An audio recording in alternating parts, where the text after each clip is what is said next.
The following program is brought to you in living color. Well, that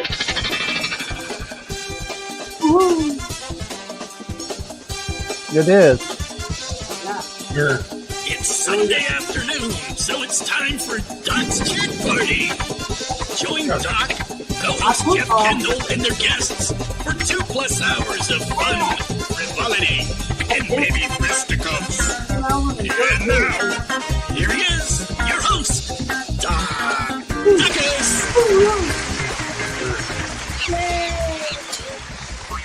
Get ready for it.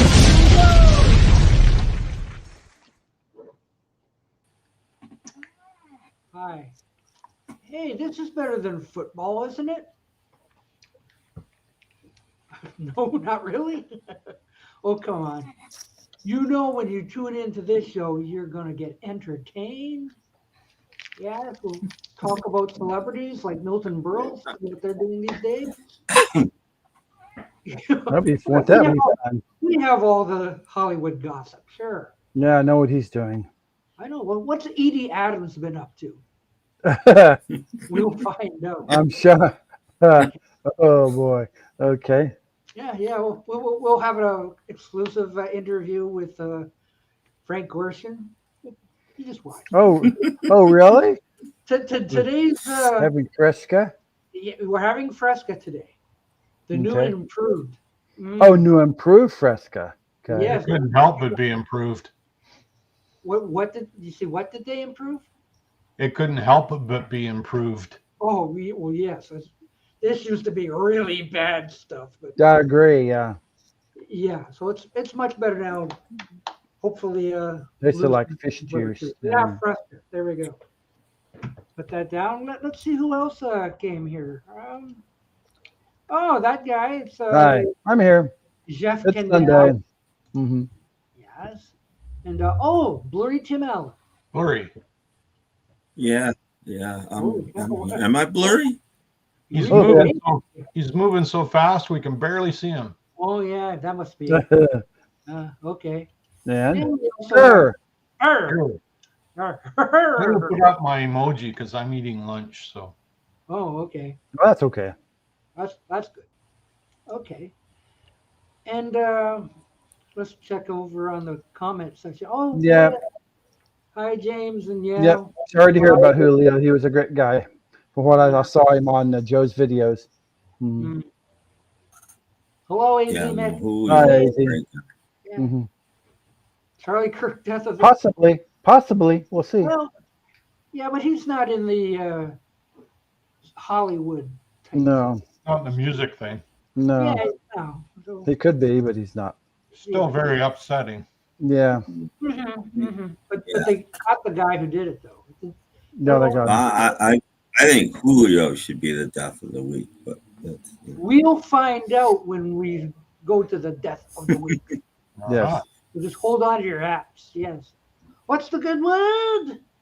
Sunday. And Sunday. well, the good word for me is always retirement. Yeah. Retirement is always good. It is. Fresca's good with gin. No. Okay. I've got some gin, Doc. I never tried it. You got any gin? Hello, George. No, George. Hello, I George. guess not.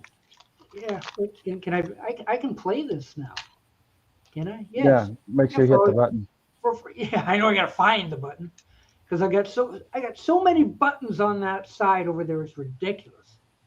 So anyway, for all you people who dared to join this, I bid you welcome. yes. Welcome. It's like, oh, hit the wrong button coming back. Yeah, Julio passed. Yeah. Yes. Mm-hmm. yes. Kidney failure, I guess they said. That's what Joe said. Yeah. I mean, he was so like, whenever I was in StreamYard and he was in StreamYard, he always made sure to say hello to me. I don't know. I mean, I know him through Joe a little bit, but I mean, he's just such a nice guy, Yeah. What a shame. Terrible. You never know when you're going to go, so be good. Not like I watched any of my stuff. I don't think he did. The only thing I can think of is that he must have figured I must be a big friend of Joe Mayo, so hello. Mhm. That's all I can think of. Otherwise, I'm not sure why he thought highly enough to say hi and bye, and maybe Yeah, something. he was just a really nice guy. Yeah. A good friend of ours was diagnosed with pancreatic cancer this week, and so we're kind of shook up about that. He's not much older than I am. Ooh, yeah. Yeah. Hmm. Anyway, yeah, we lost Julio L. So there's one less person in ski lodge. Yeah. So, Yeah. Shame. yeah, very very sad. It just only makes you think that any one of us could just go. I know. You never know. You have to be good. So Do good things. I got to go to Charlotte, North Carolina in 2.5 weeks. So I better not croak before then. So Well, enjoy yourself. Don't die when you're there and leave Brad a big mess to clean up. Okay, don't do that. Right in the middle of his Beatles memorabilia. Well, I hope not. And it'll be a big test for Robert P. to see if his knees will hold up. Yeah. Yeah, so that'll be a big test. Okay, so anyway, shall we see what everyone has bought of late? Let's Yes. start with Jeff Kendall. Me? Okay. Okay, I got 2 items. I had one item all the way from England and one item all the way from my thrift store. Neat. So which item do you want me to do first? The one for the thrift store. The thrift store? Okay. I got this from $1 for $1.99. I've always loved this album. And to see how new it is, this is $1.99. The first album from Crosby, Stills and Nash. Oh, that's a good one. And the thing about it is, it's got bonus tracks. Oh, that's better good. $1.99. I would love to have a reissue of this one with, like, to do the Deja Vu thing. But what they did with Deja Vu, they didn't put out a 2 CD set. Then they need to put a 1 extra CD of stuff. But this is $1.99. And I ordered an item from England around early September. I just got it, and this was really cheap. And it was the second album by Jeff Lynne, GLO. There you go. Mm-hmm. And So I have both of his. Huh? Have you listened to it yet? Yes, I enjoy it. Mm-hmm. See, yes. Jeff Lynne can do no wrong. Yes. Yeah. So it's I got it a lot like the Wolf cover. Yeah, it does. With your previous stuff, but it's still good. Yeah.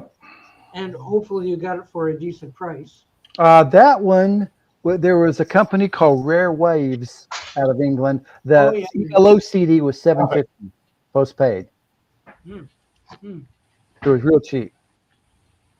What's the nearest cover that had Neil Young peering out the window? That's not Neil Young on that one. I think it was their engineer or somebody like this. On the first side, that's actually. Crosby, Stills and Nash? Yeah, yeah. Oh, that was their drummer. Yeah. Named Gallagher Dale. Neil was not involved at that. Okay, no, not this one, no. No. It was later. Ta-da! All done? That's what I got so far. And I'm told that I may get an early birthday present next week. Woohoo! Nice. We might have something for show on Soup. Looking to open. Mm-hmm. Wow. Okay, who's next? Hi. Tim here. I hear Tim's next. Tim has some good Apparently news. I am. Well, I'm going to start with this. I got this at the thrift store, and I like when they do this. This is a company called Classic Flicks put this out. Okay. And it's a movie called Trade Winds by Tom Bennett and Frederick March. And I just like the simplicity of the packaging. There's a little explanation on the back, nothing inside but the disc. I actually like this. This is how the boutique label started. Now they give you, 2,000 different things in the package, and they cost like an arm and a leg. Back when they started, this is what they were doing. And they were affordable, and I like this. I like the simplicity. Are you sure Doc didn't make that? No, this is Yeah. this is legit, and I like it for its simplicity, and it's a movie you won't find anywhere else. I've never seen it. I don't know anything about it, but I will be finding out. Now, I got an order in the mail. I mentioned on Thursday. I ordered from Collector's Choice. They're a great company. They have great prices. Free shipping over $50. They have a closeout bin kind of situation with lots of cheap stuff in it. And the main thing I wanted was I got Badfinger's Head First. Oh, okay. It is out of print now, and they still have some copies. So, and it was half the price. My local record store has it that I never go to because they're outrageous. This was half the price almost of my local record store for all intents and purposes. Half the price. Sometimes it's good to wait.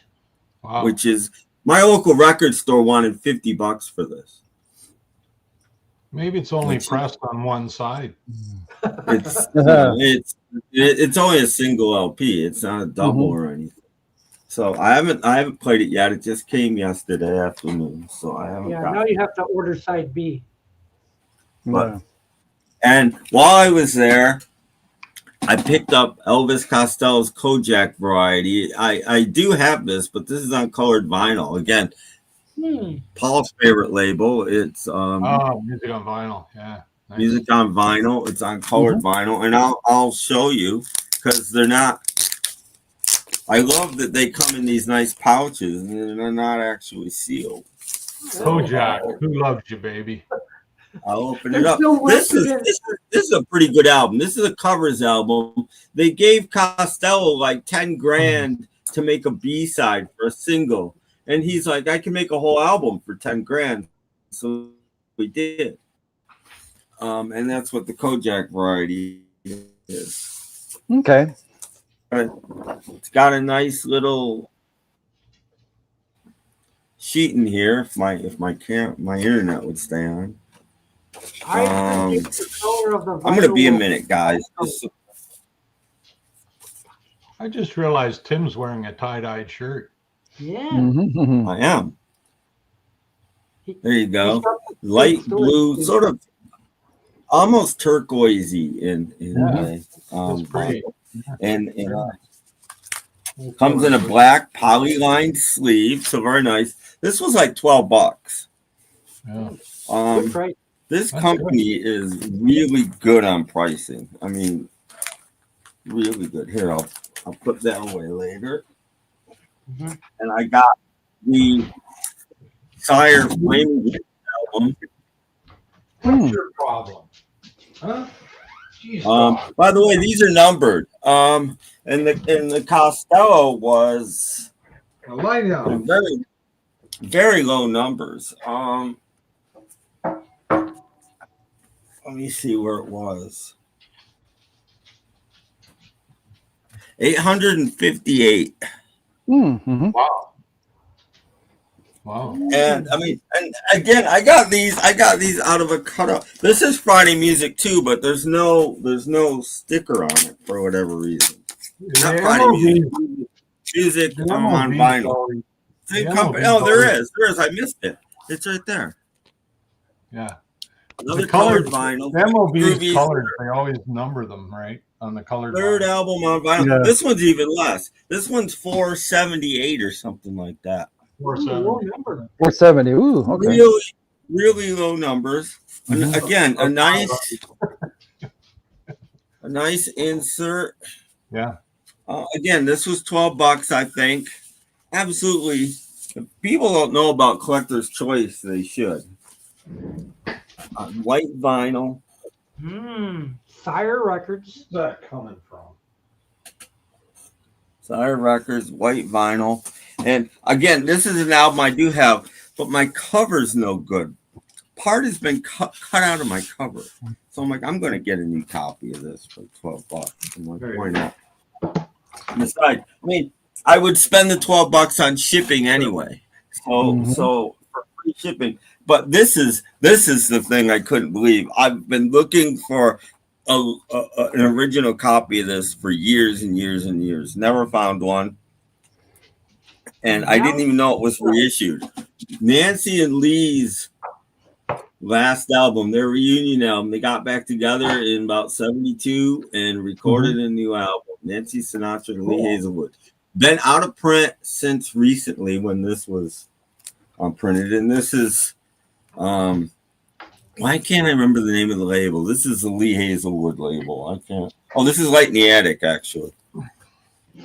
But they do a lot of Lee Hazelwood. And so I don't think this album is all that great, but I still have always wanted it. So there you go. The Nancy and Lee album. One I can scratch off my list. I finally own it. And then there's more. I went to the thrift store. That's where I got the movie. And they had a few new albums. And I'm going through them. And in the middle of the albums, I find this, which isn't great, isn't a big deal, but I don't have it. Prince's Let's Get Crazy in a picture sleeve. You know, the lead selling single from the Purple Rain album. The only one not on purple vinyl, by the way. It's on standard black vinyl. So that was 50. Do you agree with this, Tim, that Hazelwood and Nancy Sinatra were like Jennifer Warnes and Joe Cocker? I don't know. I think they were great. I mean, I don't really love Jennifer Warnes and Joe Cocker, but I think they were great. But that album isn't going to be as good. I'm not setting myself up for a fall for that one. I know it's not as good, but still. And then I picked this up. This is one of the Warner Brothers Lost Leader albums. This was a buck. I thought this was an early one, but it's not. This is like 76. This is one of the later ones. Two records set. Show you one of the records. Typical Lost Leader stuff, you know. But these were amazing records. I mean, the fact that you could send in $3 and you'd get a record, and that includes shipping, was pretty amazing thing that Warner Brothers was doing back then. Those days are gone. Yeah. So yeah, there you go. This one's called the Super Groups, by the way. Doesn't say anywhere on the even on the spine. It doesn't really say it. But it's called the Super Groups. The only ones I recognize is Seals and Crofts. Yeah, I was just gonna say, make a good jigsaw puzzle. So we got Crosby Nash Live. Oh, okay. For a buck. Yeah, that one's on ABC, I think. Yeah, it's got a little cover damage, but you know, really record's really nice. Yeah. So there you go. And has a nice inner sleeve. Oh, okay, yeah. Nice cardboard inner sleeve. It's a nice heavy inner sleeve. Protect the record. On ABC Records. What they were doing on ABC Records, I have no idea. But because they were Atlantic normally. Yeah. It's on ABC Records. So I don't know.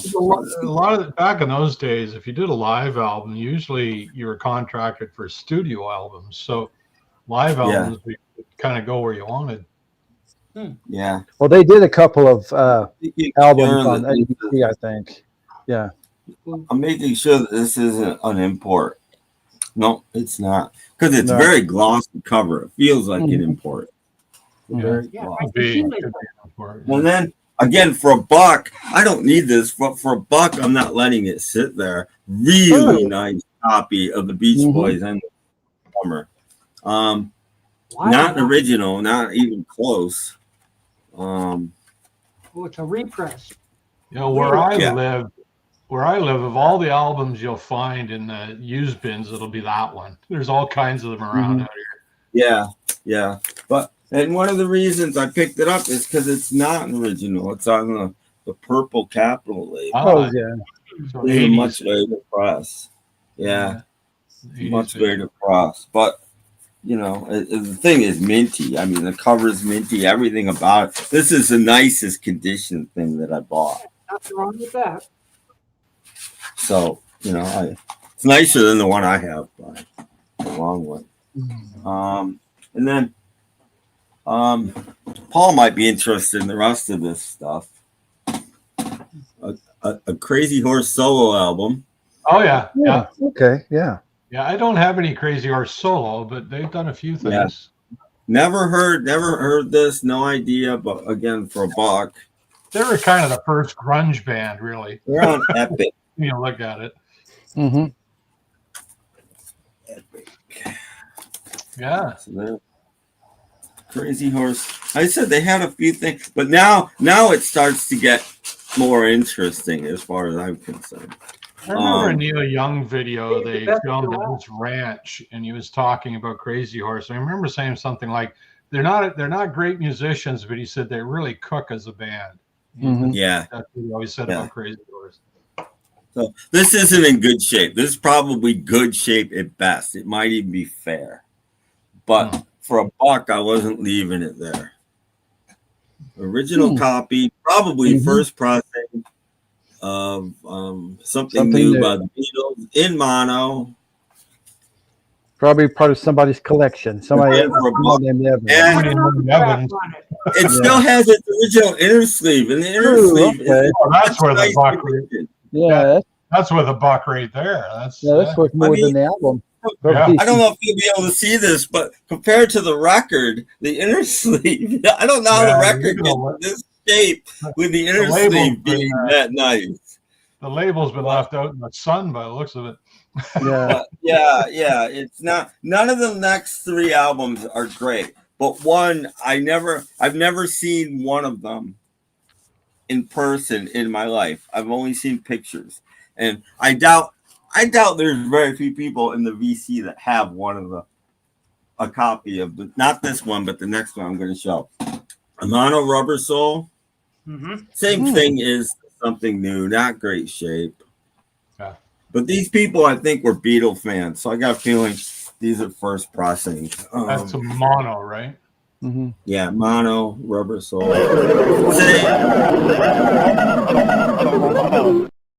That's a cool cover you got with that, Tim. Mm-hmm. Cover's not bad, but it's not great. You know, you feel it, and it just feels, like cardboardy. It's okay. That's why I wouldn't have bought it if the cover was totally trashed. I had a white album that was totally trashed, and I left that there. The thing with Beatle albums is that if you're going to get a mono, it's going to be really early because they stopped making them after a short period. Right? And I did needle drop these, and they don't sound that bad compared to how the vinyl looks. They sound better than they look. Okay. But now this is the thing. This is the thing. I saw this, and my first question is always, and this cover is beat, and so is the record. But I've never seen this, and I was like, is it not a bootleg? And that was the first thing I looked, and it's not a bootleg. Ooh. Introducing the Beatles. So this is the first thing you do, right? Now it's got cover staining and writing. There's writing here that you can't see, and it's got a sticker here, and it's got this line down it. You're like, well, why are you excited? There's a reason I'm excited. So then the next thing I didn't look at anything else. I pulled the record out. It didn't have a sleeve, and I checked, and it's not a bootleg. You're correct. And it's not a bootleg for two reasons. One, the name is right, but two, this is the first pressing with "Love Me Do" and "P.S. I Love You" on it. Yep. Oh, that's a fine. But wait, I'm not done. Okay. So then I flipped it over and looked at the back, and I've never seen one of these. This is the blank back. What? Oh. The very first pressing of this had nothing on the back. Then they put some ads on it, and then they put the thing that everybody knows on there. But the very first pressing is a blank back. I've never seen one. Yeah, blank I've back. only seen pictures. Unfortunately, people tape stuff to it and everything, so it's not in great shape. But still, this is amazing. I doubt hardly anybody in the VC has one of these. Are you sure it hasn't been peeled? Yes, no. It's bright. It's bright. It's shiny. It's the blank back. And look it up. Look at the history of this record. The first pressing is what they call the blank back. It had nothing, and this cover is intact too. There's no seam splits. There's no. I mean, I realize it's not a great looking cover, but this is the rarest thing I've ever found in a thrift store. I think I see Ringo's V-neck.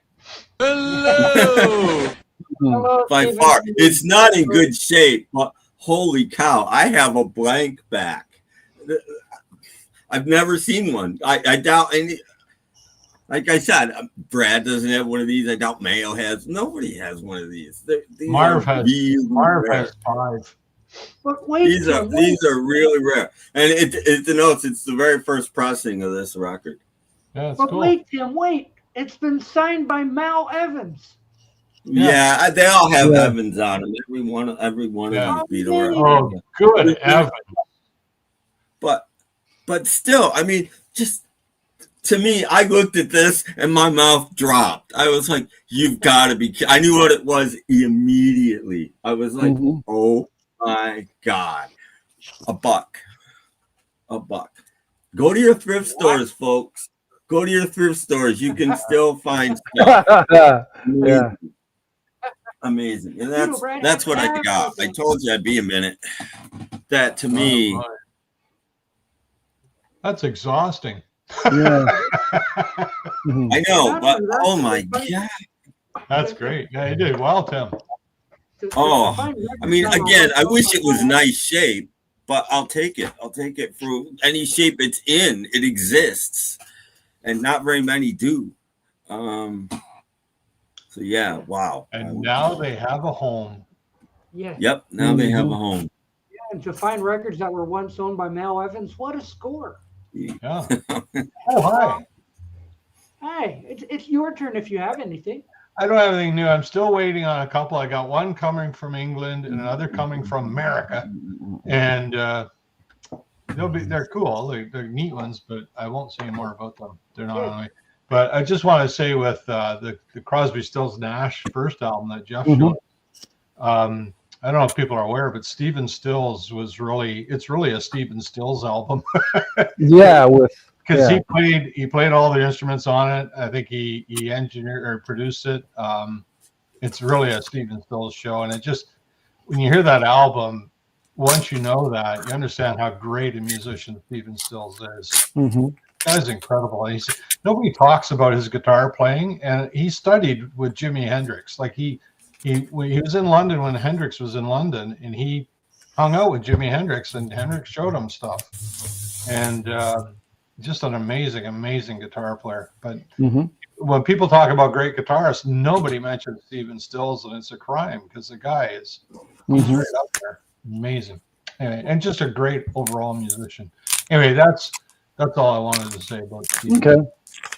Would you like to comment about this comment? The blank back. Very rare. Talking about that VJ record, I presume. Yeah, I don't know much about that, but it's pretty cool that Tim was able to get that. Yeah, no, it's rarer than the Ad Back. I'm pretty sure. Hi, Calvin. The rarest Beatles. Well, it's again, it's an indication that it's not a bootleg because that album was so heavily bootleg that you know 9 times out of 10 when you see one, it's a bootleg. Well, I mean, I checked the label immediately, and the Beatles was above the whole. Yeah. I knew it was a bootleg right away, but then I saw "Love Me Do" was on it, and I saw "P.S. I Love You" first, and I flipped it over and saw "Love Me Do," and I'm like, "Holy crap!" For those who don't know, the easiest way to tell is the band name is above the spindle hole instead of below it. And as far as I know, all the bootleg, the Beatles is under the spindle hole. So if that's a bootleg. If it's got the band name beneath the spindle hole, that's a bootleg. So that's how that's one of the most. Exactly. I think they were all like that. All the bootlegs have Please Please Me and Ask Me Why. None of them have Love Me Do and P.S. Love Me Do and P.S. I Love You. It's not a bootleg. In fact, it's an early copy. Anyway, Yeah. Hey, can I have a turn now? And that's the earliest copy. Doc's turn. stock show. Give him a turn. Yeah, it'd be nice. It's not anything I found that is new, but it's an update on what I had last week. Oh, So if you remember this, yeah. Oh, Dr. Hook. Dr. Hook's greatest hits. Yeah. Mhm. So like I had seen this in the bins many, many times and rejected it many, many times. And okay, you can finally come home with me. All right. So it happens. So I decided to play it. And wouldn't you know, like even, Sylvia's mother and cover, I was kind of enjoying this. I was like, hey, maybe this was a good buy. Until I forget which song it started on, but I'm going to Uh-oh. no. Yeah. So I got out my cleaning fluid and I sprayed it and I rubbed it and put it back on and I don't think this will pick up anyway. No, I don't think it'll pick up. But it is scratched to hell. Mm-hmm. So like for $4, this was a crappy buy. So if you can, check your discs before you buy them. Because Okay. when you get home, it might And pick up the one on Columbia, which is the medicine show, and not just Dr. Hook. You'll be happier. Well, as I said, it was enjoyable. It was nothing to go like, oh, geez, did I pick up a crappy app? Well, it's just in bad condition. So, trash.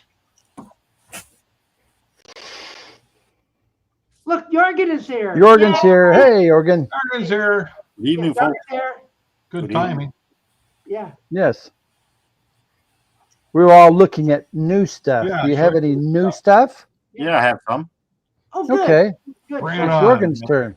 well, He just lost. There he No. goes. Okay. wrong button. Wrong button. Okay. I won't forget that, Doc. I won't forget. There's too many buttons here. Yeah. I know where you live. Yeah. I also have other stuff to show them. Okay. But CD singles, I bought 2 CD singles. Mm-hmm. Top Yeah. Thumping, Wamba. Okay. Tub thumping. Hi, James.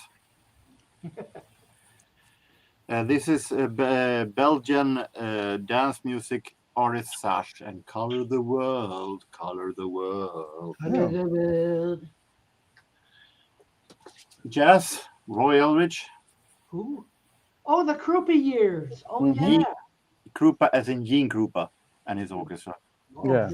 It also contains some numbers with the orchestra leader I never heard of, Freddie Rich. It sounds good. It sounds really good, but I never heard of it. So, but it's very, very. I listened to it. It's very, very great. Can you dance to it? Yes, I suppose that is the meaning of that. You should do it at least foxtrot or something. Good. Like I that. don't want a rock Yeah. album that I can't not listen or dance to. Yeah. Sherry Lynn, Okay.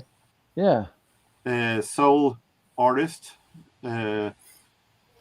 She's not related to Loretta Lynn, is she? No, I I won't say think- that. I'm not going to say that I'm that fond of her voice, but it's okay. It's a good voice, but it's not the best voice. But it is really funky with horns, with strings, and I think it was some of the quick peeks I heard sounded really, really interesting. She's very happy. Mm-hmm. Johnny Mathis. My mom loved him. Yeah. This comes from the same place where I bought these that I showed last week. The Oh, basic okay. for Mhm. for 10 cents. I didn't. It was I bought it for 10 cents. So it is from the same because this is also with the orchestra by Gene Page. This person who left this at the Fritz must be a really fan of him. or not.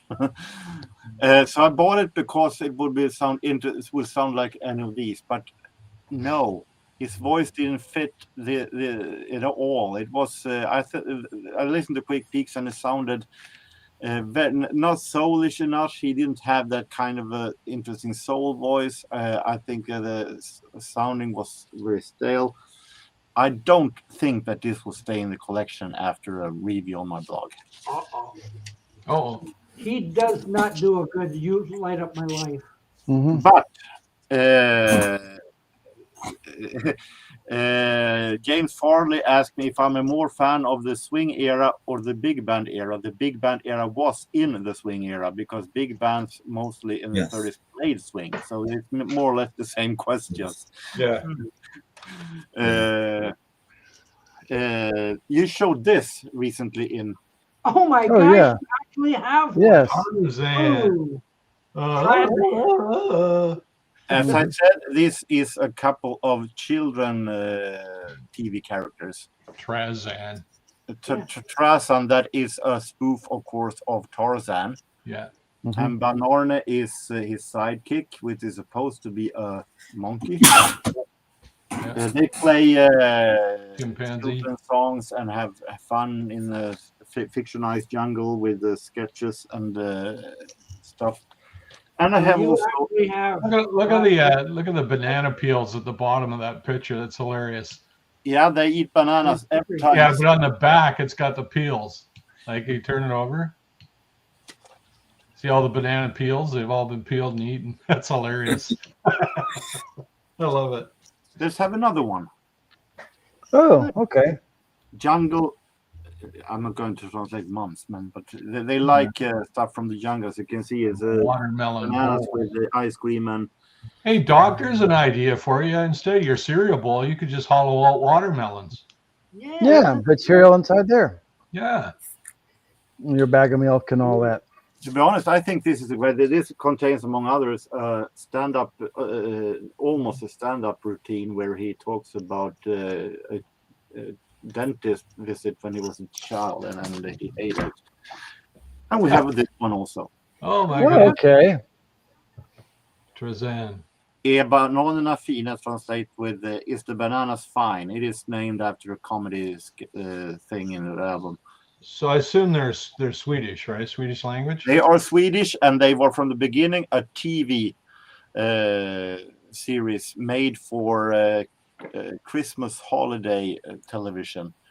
And then in 1981, someone in the Swedish television by mistake erased all of the episodes with them. Oh no! They got they got so annoyed with this, so they went in and did a new couple, and from there they also created the rock band Electric Banana Band.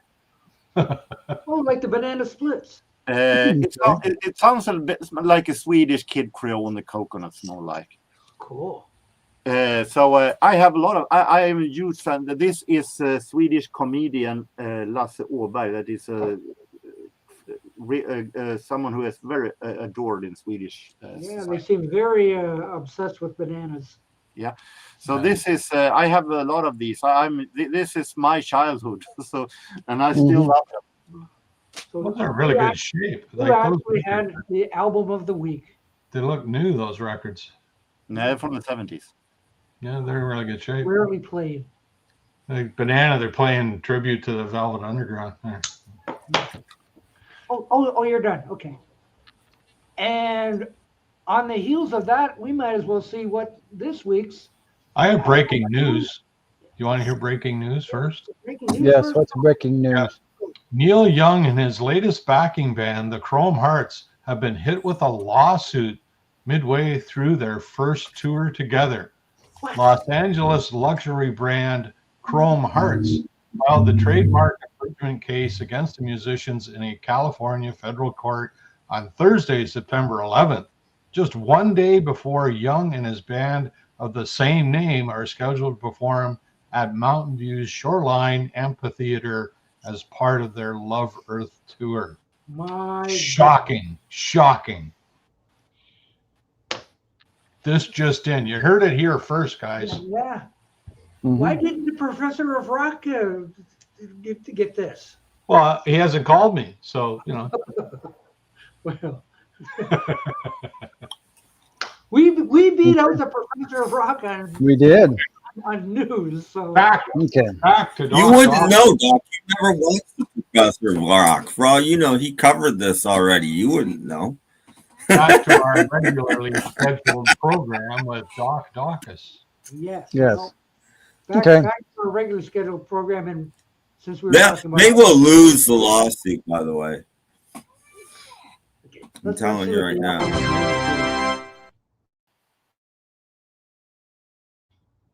Pelly's Vancelos is America. You want me to drag a history? I don't have that one. Oh, that is also. I'm sure you've got that in your collection somewhere. That is Swedish. Pelle Svanslös is a Swedish book character for kids, and this is a kind of a very stupid album version of it, played by jazz. The big guy in the stripes was the jazz singer Svante Thuresson. It is also nominated from one of the worst album covers ever, at least for kids. That happened to most of the Hudson Brothers episodes. Oh, they got erased? Oh, did they?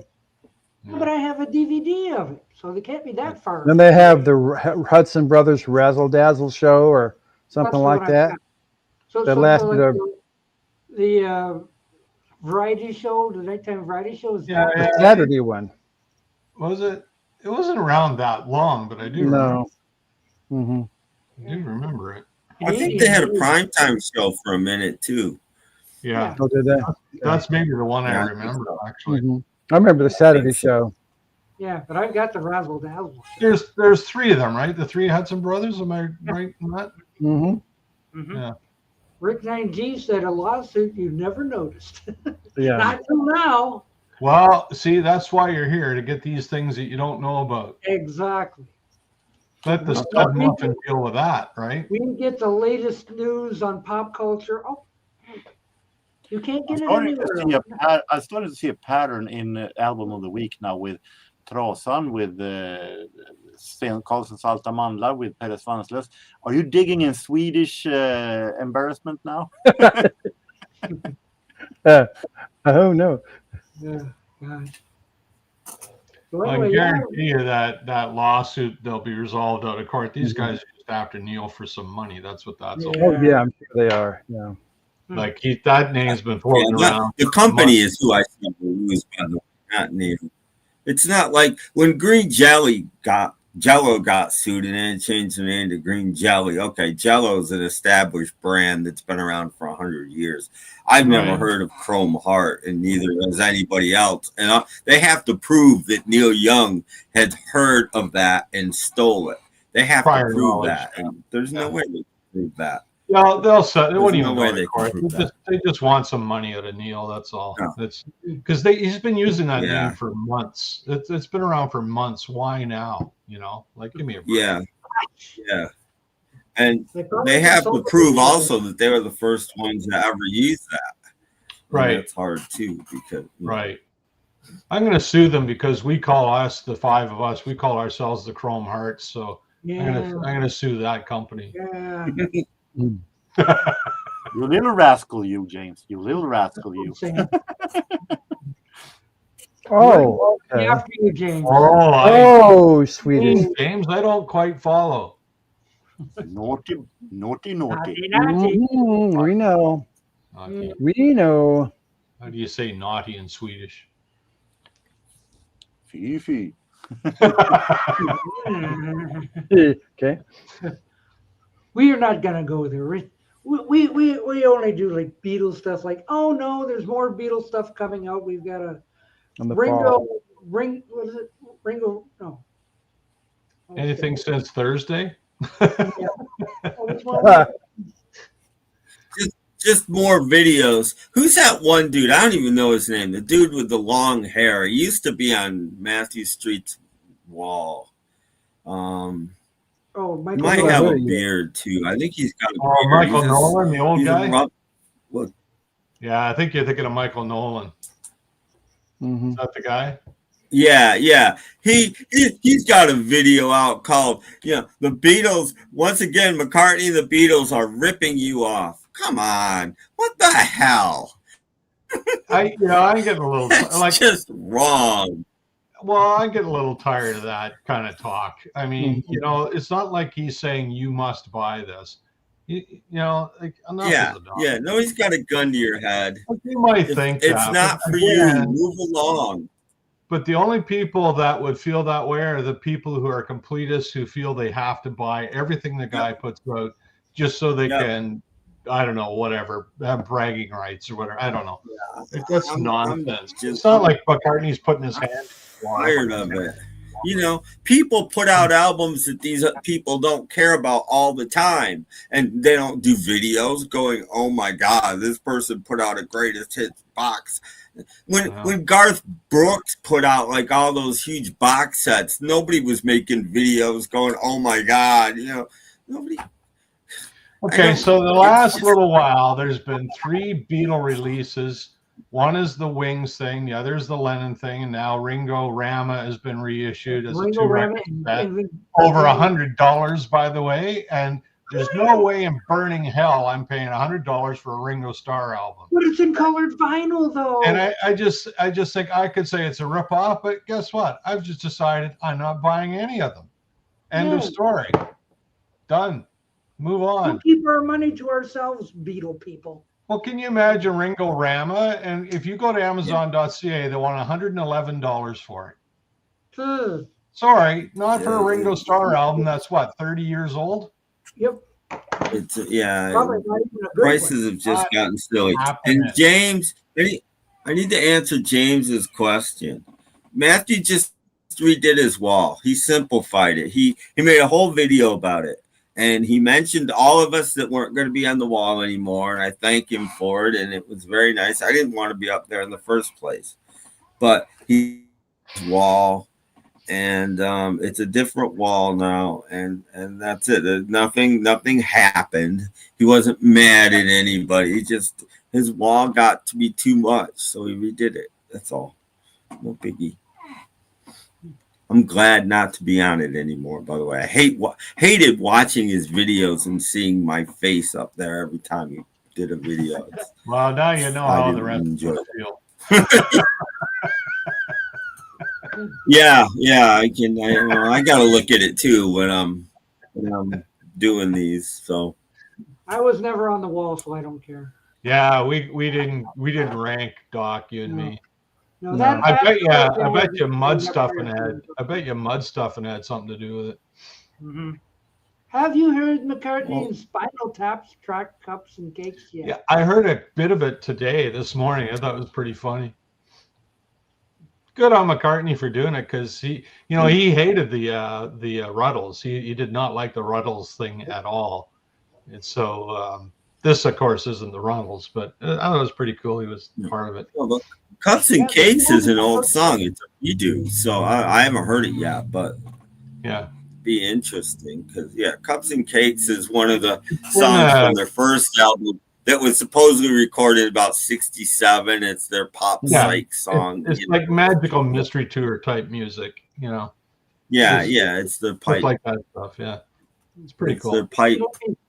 Pop psych. I haven't heard the whole thing though. It was just a short. I played a short, and I thought it was pretty fun. I'll bet he is.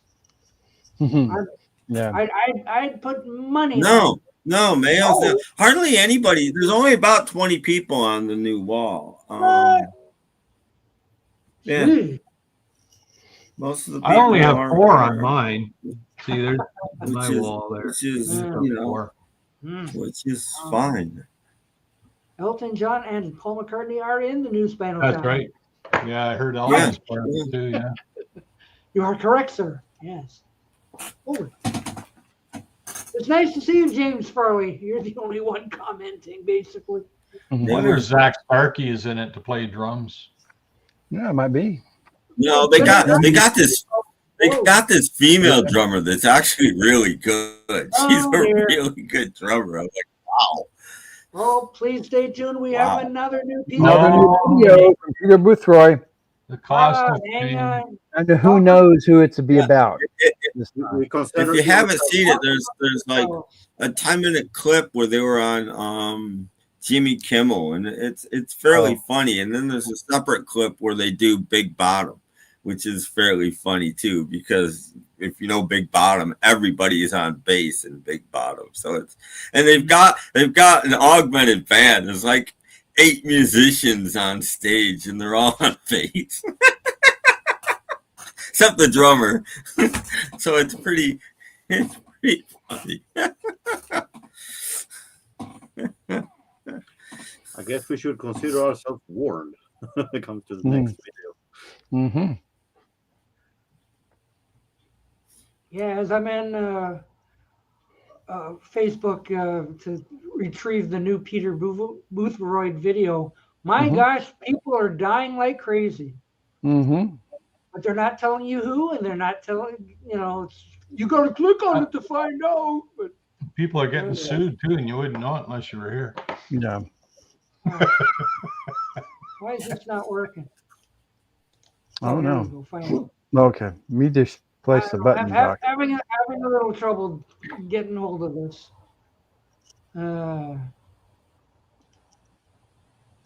Please talk amongst yourselves while I Okay. retrieve the video. Hum, hum, hum. It's funny seeing those guys in character on Jimmy Kimmel, because they're acting like it was real, and they haven't seen the new film yet because they didn't love the way they were portrayed in the old film. They're like it wasn't fair. They make it seem like every time we try to go on stage, we can't find the stage. That only happened a few times,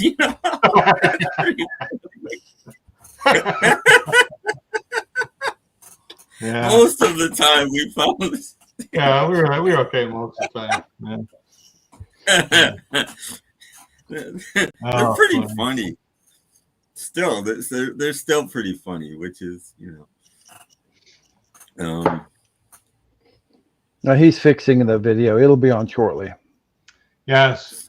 So anybody know I any have a lot of buttons to get this video up and downloaded and re-uploaded. I spent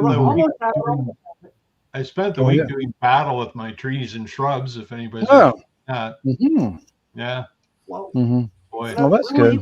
Well, the person who before us, they overplanted their and now things are growing up, and it's like a jungle out there. Just quote Three Dog Night. So I'm been out there hacking away, beating back the shrubs. It's like a sci-fi movie where the Triffids are taking over, right? Yeah. You got it. We were fired. That's true. Yeah. Well, I don't know if that name is appropriate for our audience here, but it's up to you. It's okay. Okay. Well, anyway, we're ready to show it. So okay. Boothroyd video, green thing. We're gonna have another world premiere. Welcome to Doc's Chat Party. Jeff, do you have anything to show? No, I have nothing new to show.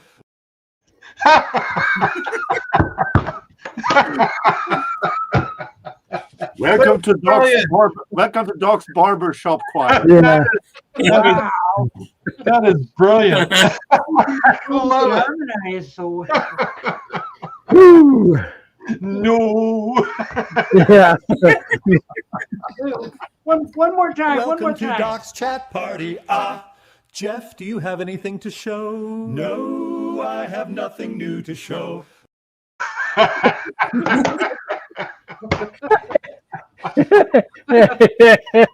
Oh my. Oh, that's beautiful.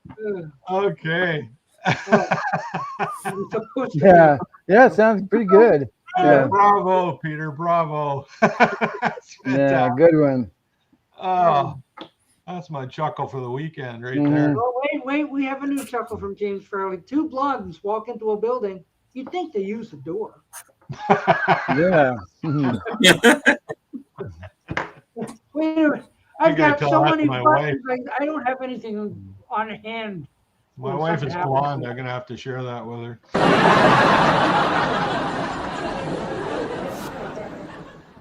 Too many buttons. Okay, You show back that to to your wife, and you will be sleeping on the couch tonight. Oh God, I'm still thinking of that video. Yeah. Hello, Christopher. Hello. Yes. Okay, get out of that. Get out of this. Push this button. And now, I think it's quiet. I can do this. Yes. We have to check out the deaths of the week. Mm-hmm. The sad portion of our program. Mm-hmm. Yeah. So then I lose the button. Here we go.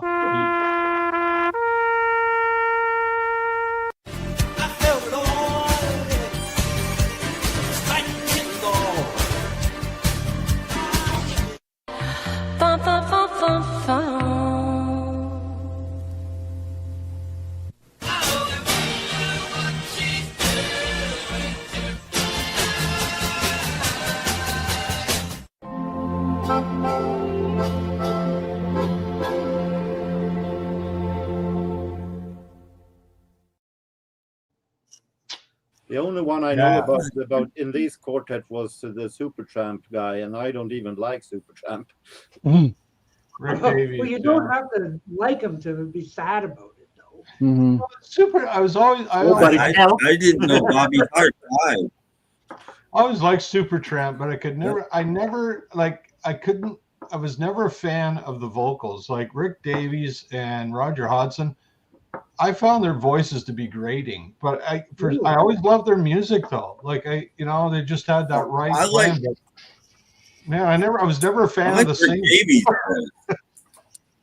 I thought Rick Davies sounded a little bit like Jerry Rafferty at times. I liked his voice. I didn't know. I was never fond of either one of them, but I love their stuff. Like, man, we were really into them at the time. The problem I have with Supertramp is that I think Roger Hodgson's voice is very annoying, and I think that the the sounds are very boring. When I bought Even in the Quietest Moments, I brought it home, played it once, and I flipped it over and played it again. I just started playing along with it with my 12 string. I started learning all the songs.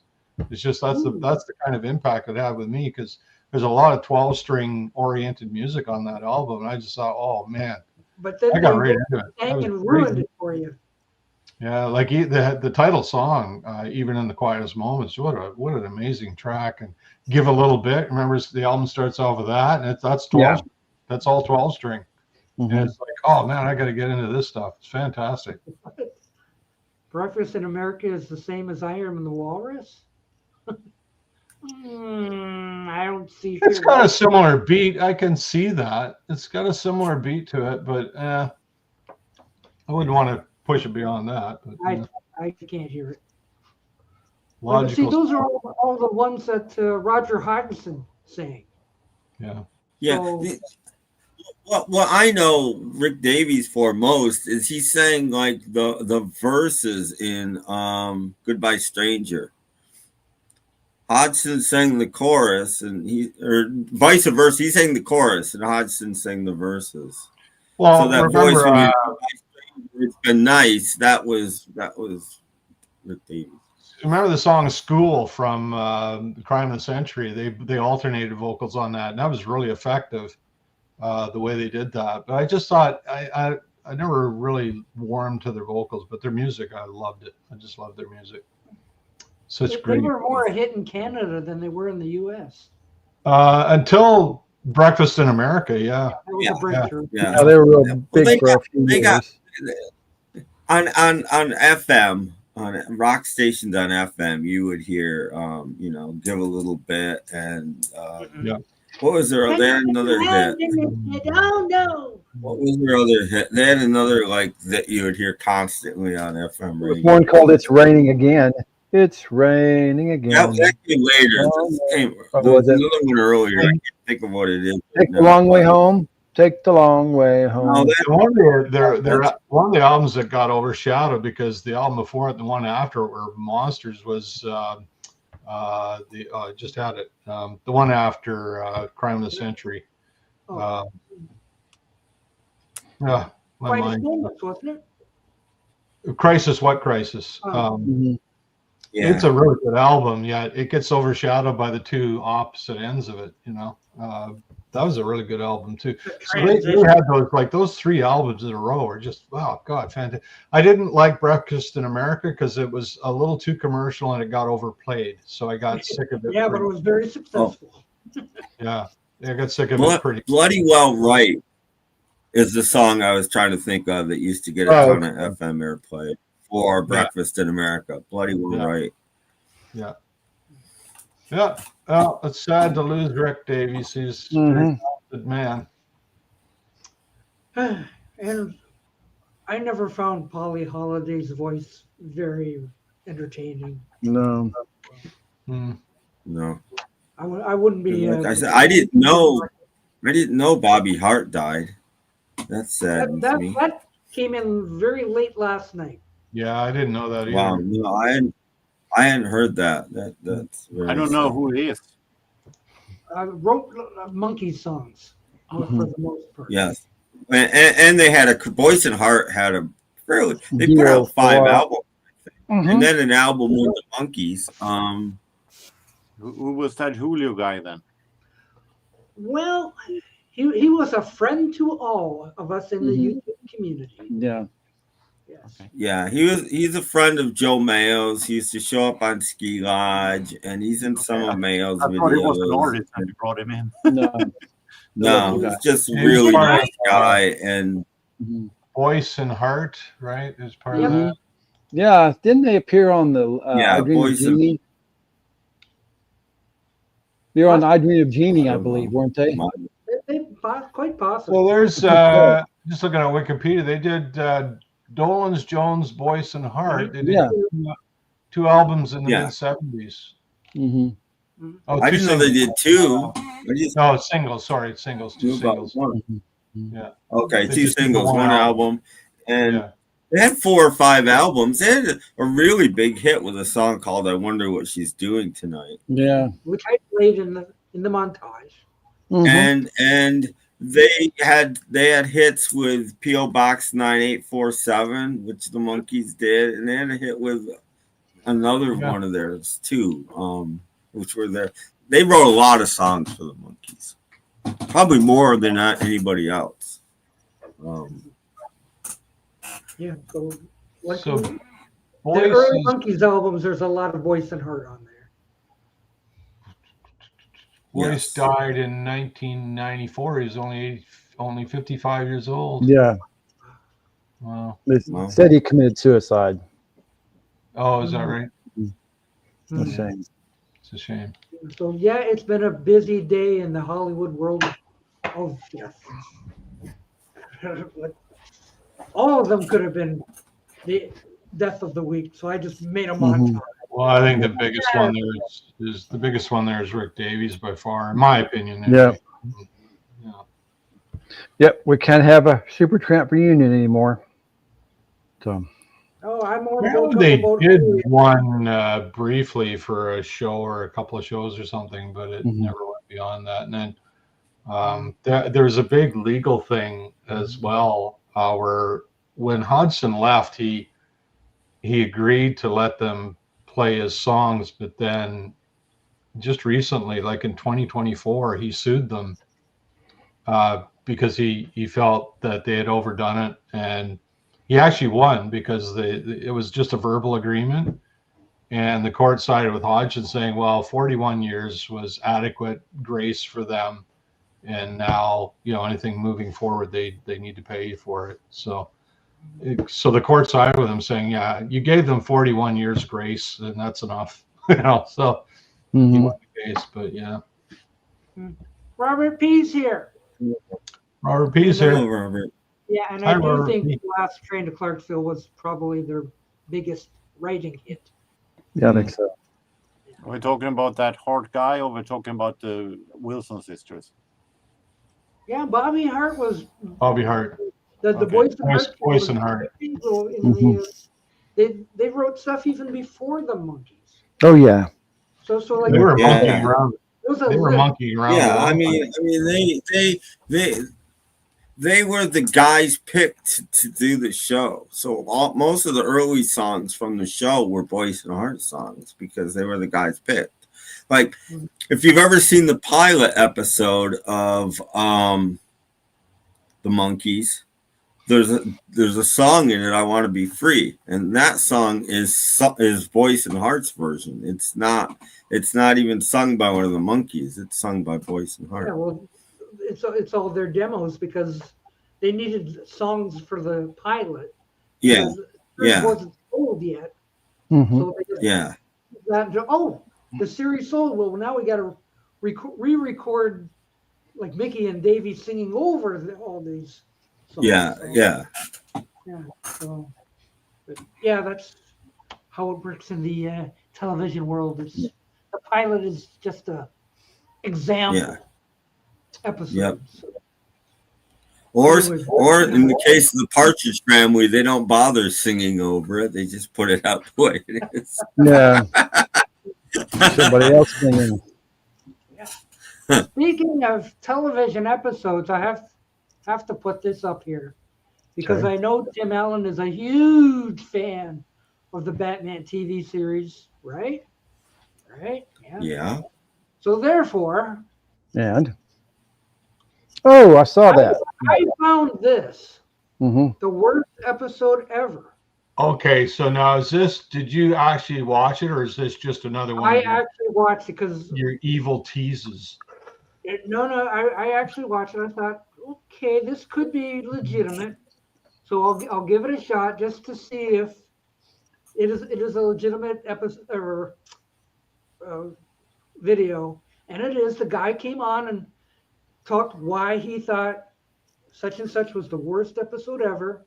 And before I clicked on it, I thought, what would I call or think that the worst episode ever is? And I thought, okay, I think I know what it might be. And he confirmed it. So I'm going to ask Tim Allen, what do you think the worst episode of Batman was? Well, it's not going to be what you or this guy think. I'm drawn between two. And one of them is the two-parter, so I don't think it's going to be that one. One of them is like their second and third last episodes where they go to Londinium. Those are pretty bad.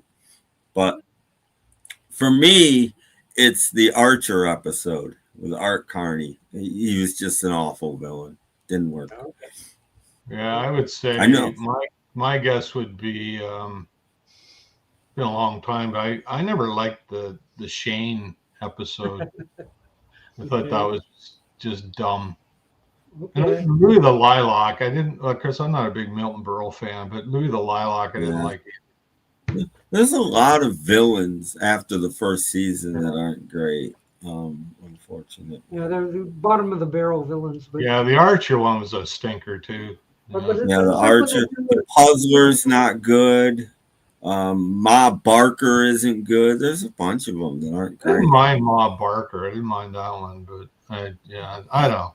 I'm gonna say if I gotta pick one, I'm gonna say Shane. My guess is this guy.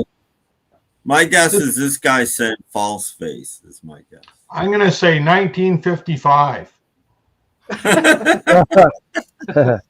Wrong game. Sorry. 1936. Well, when I saw this and I thought, okay, what do I think is the worst episode ever? I chose brain went that Nora Clavicle. Nora Clavicle takes over the Gotham City police department. Oh, yeah. Yeah. That's not a great one either. I don't remember that one. Okay, it's one that when it comes up, it's like, oh, not this one. But yeah, and then she wants to destroy Gotham City by blowing up the city and then collecting on the insurance, and has all these little robotic mice going through the city with bombs in them, and that sort of thing. But anyway, before I clicked on it, I thought, let's go with that, and that's what he picked. So I was right. Well, you agreed with him, doesn't mean I you were agreed right. with him. Yes. Yeah. Either one. All that mean means you're right. All that means is you're both wrong. What's like you could say, okay, I says, well, I'll pick Nora Clavicle, but then I remember, oh, the one with Zsa Zsa. That one kind of stunk too. But yeah, the only saving grace of that Nora Clavicle one is it's the infamous one with the human Siamese knot. Don't remember that. That was the death thing of the week. Like, we'll tie Batman, Robin, and Batgirl in a Siamese knot. You know, and how do they get out of it? Well, I'll start by wiggling my ears. And Robin, you extend your fourth finger. You know, like that was their predicament. So, yeah, that was bad. That was bad. What? No, I didn't mind the finale at all. It wasn't the best, but it wasn't great. It was just kind of a Seinfeld greatest hits is really all it was. Yeah. My biggest problem with it is that it's like 45 minutes long. So they could never show it in syndication. They made it, I think they did it on purpose so they couldn't show it in the syndication, but it's kind of ridiculous. Maybe. Well, they had to try to bring everybody back. You know, like I understand what they tried to do. It's not the greatest, but they tried to make it. But it should be an hour long. It should either have been a two-parter that was 2.5 hours or an hour-long episode. It shouldn't be 45 minutes so that it can't ever be shown on television again. That's sort of still. But they had to bring back the soup Nazi, and they had to bring back the old bag that lost the marble rye, and they had to bring back. I do like the very end. Most people hate the very end, but I do like the very end. Where he's in the prison? Yeah. Where they're in the jail, and a lot of people, if you don't know, the last line uttered at the end of Seinfeld is the very first line uttered in a Seinfeld episode. So it went full circle, and that's why they did that. And I did like that. I appreciated that. Yeah. It just, I think it. Well, even Seinfeld says it wasn't. He says it wasn't very good, and they were rushed. It was a rush job, and they were all tired, and So I think, given time, like they've all said that we needed to do a proper closure on it all, and they don't feel they did with that episode. So I always thought they missed a perfect opportunity. Pretty much exactly 1 year later, there should have been a Seinfeld movie. It would have been the number one box office movie that year.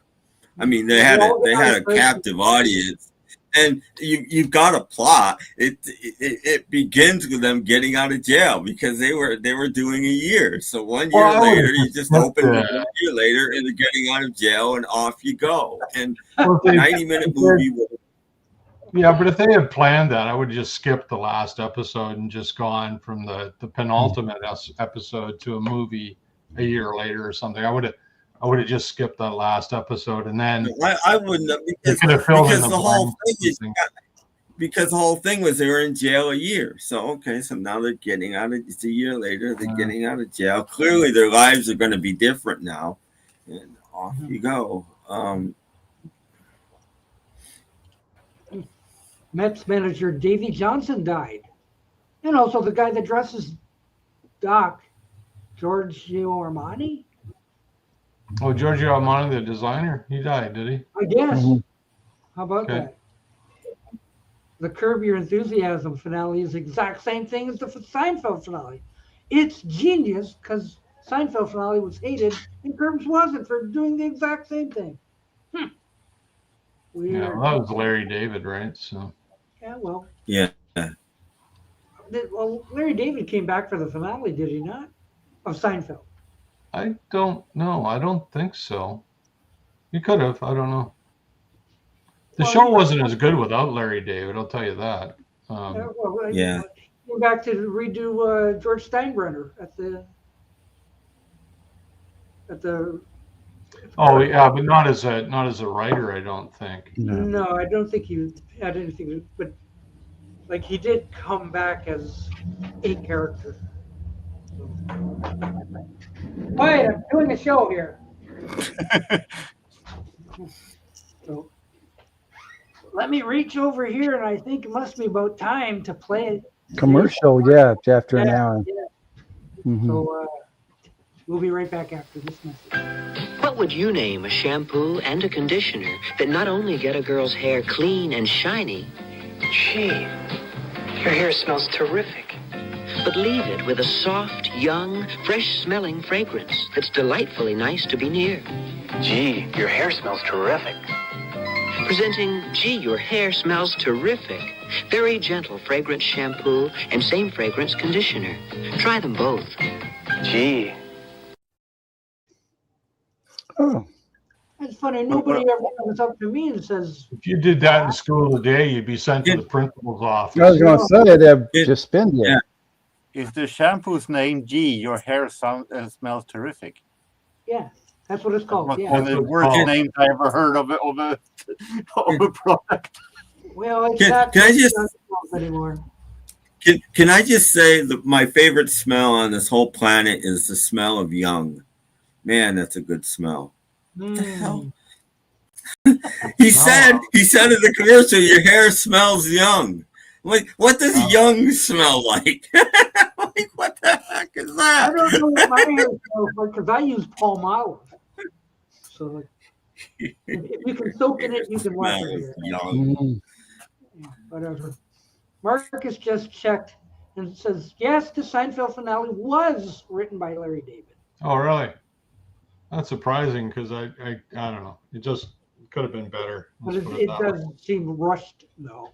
So, like, what are we going to do? What are we going to do? It just it wasn't on the same level as funny as the rest of the series. I think that was the problem that people had with it. But anyway. I suppose, yeah. Yeah. It was more of a reunion type thing. So, It's like a greatest hits, really. It was like Seinfeld's greatest hits. yeah. Like remember the episode? Oh, remember that episode? Oh, you remember this episode? Yeah. That's kind of what it was like. Yeah, well, Shows used to do that all the time, but they do it for their last episode normally. Oh, it smells. Yeah, we all know what our Yeah, own, we all know what needed old smells like. Yeah. we all know what our own farts smell like too. You know. I would be interested to see if there's someone sitting on a bus and someone leaning over there. Your hair smells terrific. The whole office. Wow. Yeah. 911. I got a problem here with a Pervert. Yeah. Yeah, you'd be put on a sex offender registry after that. Mm. No, this is incorrect news. No. Different times. Yeah. Cousin Oliver. Nobody likes Cousin Oliver. Sorry, Robbie, if you're watching. Sorry. Written by Simone the dog. Oh. Oh, speaking I of think- Cousin I think Oliver that's and taken Simone better the now. dog, we need to do geez. Oh, it is time. yeah, we It's just that mentioned. time again. I mentioned Simone the dog, so Yes. Yeah. So whose birthday is next, Doc? Do you know? Ooh, wait a minute. I gotta. Mhm. Oh, I think it was. Nobody has Is it- no idea. Just September. I got my finger on it. I think it's a ways off at this point. Oh, isn't it? okay. No, he's June. He's June? No, David Cassie's is. We're past June. Yeah, it's September, Doc. Yeah. When Susan Day, isn't it? When Susan's. No, we don't have anything until Susan Day. Yeah, December. yeah, December. Yeah. Mark your calendars. Okay. Susan Day. Yep. I believe this though. Might be. Kind of looks like a young John Denver, doesn't it? Does. He does, yeah, with the Does. glasses and everything. Indeed does. This I is think true. that's true. Mhm. So I better go on Maury Povich. And you are the father. You are. Have the you guys father. been watching the Netflix series Wednesday? It's out Wednesday. Yeah, Adam? I finished it this week. Okay, don't tell me. 'Cause I watched episode 3 of season 2 last night. So Okay. Well, it's Well, mainly- I finished it. I've but seen yeah, 4 I'm yet. enjoying it. I thought it was pretty well done. It's kind of fun. Yeah, very interesting. I wish it was funnier, Mm-hmm. Well, they're taking a different tack. It's more like Harry Potter than anything else. It is really. very much like Harry Potter. Yeah, it's very much like Harry Potter. That I don't like. Well, it's only so much you can do, but the characters are really good, and they got some big names there. Like, it took me a while to clue in that her mother was Catherine Zeta-Jones. And now when I know it, I look at her and say, well, of course it's her. Who else would it be? But it took me a while to clue into that one. Yeah. It just totally went over my head. Yeah. Okay, but I seen where they're going to give the character of Fester a spin-off.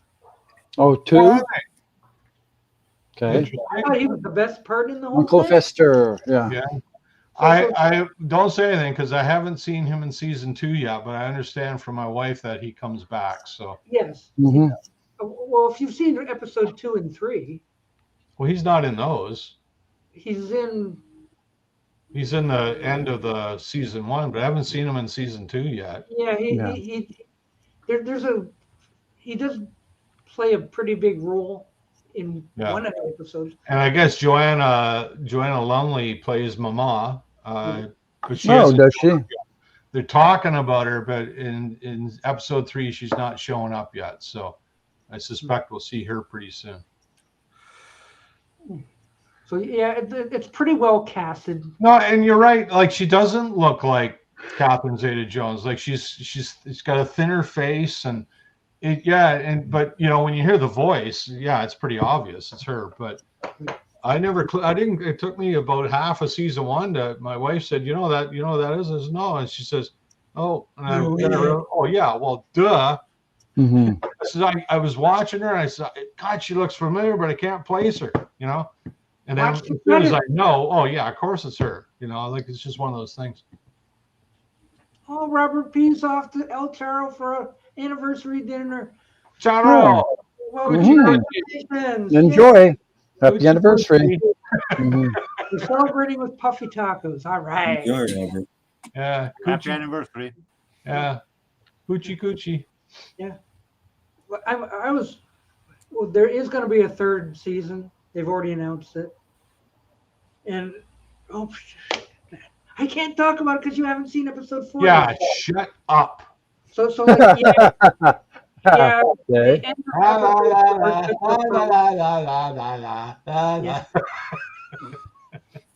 Welcome to Dog Show, the grown-up show.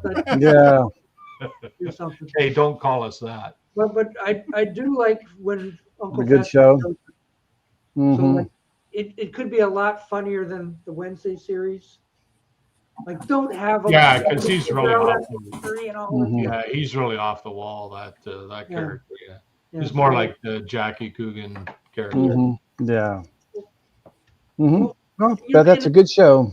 Yeah, and I'm sure you must have seen him, but it took me a while to recognize the head in the glass jar. Yeah. I know who that is, but I can't figure out who. I got it by the voice, and in the second scene where he shows up, that's Christopher Lloyd. Yes. Yeah. Oh, okay. I thought that was rather neat. I was kind of suspicious, but he looks so different because I'm remembering him, from Taxi, right? But he's much older now. But I listened to the voice because I was suspicious. I thought, yep, that's Christopher Lloyd for sure. Yes. But you see what they're doing? They're bringing back old actors from the previous. Yeah. Yeah. So like, they even had a Christina Ricci in there. Yeah. Oh, did they? I think she's back, isn't she? Like, the end of episode 3, she's in the jail. She's in there somewhere, but Christina Ricci's in there. Christopher Lloyd's in there. Yeah. So like, that's cool stuff. Professor Zaius is his character, right? Is that? I forget the name. Yeah. But I'm saying, like, anyway. I recognize the guy in the head of the glass jar. Who is that? Yeah. It's really good. They're doing a really good job. I really like it so far. Yeah. Interesting show. I've been watching the new Alien show. It's a little gruesome, but they put it on the Disney Plus channel. You can imagine, Mommy, I want to go watch Alien, chest bursting scene. Whew. You think is it as gross as the movies then? The first couple of them, yeah, a little gruesome, but if you can handle guts, then it's okay. Yeah, I mean that they might have been doing it a little bit softer now when they are a series on the cartoon channel. Yeah, I guess so. Yeah, get you a big bowl of spaghetti and watch Alien. As long as you can handle guts, that's the main thing. So Fish what gut. kind of television shows do they watch in Sweden? What's the big show over there? Don't ask me. I don't watch YouTube. Yeah, but it's, a lot of these shows I don't have to watch to know about them. Mm-hmm. It's like on the news all the time. Like, oh, have you seen the? We have tons of reality shows and game shows that people are talking about. I have no idea of the names of the. I watch YouTube, old TV shows from YouTube. That's what I watch. So I have no idea what new. Jorgen used to watch TV, but the gorilla stole his remote. Exactly. Yeah, they're phasing out Hulu, but they're going to keep all the Hulu shows on Disney Plus because I've got Disney Plus and Hulu and also HBO Max.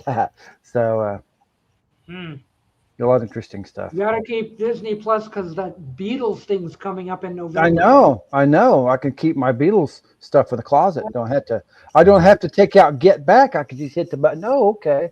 I want to see episode 2 again. They're just ripping you off. According to that Michael Nolan guy, they're just ripping you off. So don't watch that. But I can shout on my co-friend here. If Christopher is here and is still here and he knows what kind of TV shows are the most popular in Sweden when it comes to acted, be my guest, please write. Mm-hmm. We need to know. We do have Big Brother and Survivor in Sweden also, and I hate and eat every one of them. The thing, getting back to the ripping off thing, the thing that makes me laugh is these guys complaining are the guys who are actually paying the high prices, therefore encouraging them to further rip them off. It just like it's a vicious circle, right? Oh, this is a ripoff, so I'm going to buy it, and then the next one I'll come out, it'll be 20% more than this one, and blah blah blah blah blah. It's just like, if they're ripping you off, stop buying them. Like, honestly, it's really that simple. How that too? That Michael Nolan, he loves to complain. Anytime I see him, he's angry. Doesn't listen to any other people's views. Well, he's got a mind of his own. He was a regular on Rachel's channel, so that's all you need to say. Yeah, Michael Nolan. Wow, humbug. It's all about getting clicks and views, right? Who knows if he actually feels that way? It's just about. Yeah. I can't find the rest of my screenshots. Moving on. I was trying to move on, but I can't find my stuff. Click a button. Hurry up. Is your button freeze, Doc? Hang on. Oh, here's something. Okay. Okay. Good. Aha! Oh dear. Okay. Oh no! That kitty's going to get eaten by the alligators. Alligator. Now, Crocodile Dundee is going to jump in and stick a knife in the crocodile. Yeah. But apparently doing alligators eating babies, they can't do anymore. So let's. Kitty's saying, "Help me, help me." The little kitty's just out on the lake for a nice little sail, as kitties do. The monster. And okay, is there a video, Doc? Oh, yeah. I didn't click on it. Okay. I just took a screen grab of the thumbnail and went, come on. It's probably another one of those ones where Godzilla comes in to the rescue. And squished it. I have no idea. Because there's a bunch of those out there with the Megalodon attacking boats, and all of a sudden Godzilla appears and bites the head off the shark. Yeah. Probably. These things just come in waves. Remember a year or two ago, might even been longer than that, when like half of the shorts on YouTube it seemed were kangaroo shorts. They were all real. And they were fascinating because there's that one breed of kangaroo that has like big muscles. They have biceps and stuff, and they'd be attacking dogs and stuff, and people would intervene and actually be fighting. Those were real though. Those were interesting. Kangaroos are nasty animals, you know. They are. Oh yeah. Well, some are. There's little ones that are fine, and then there's these big ones.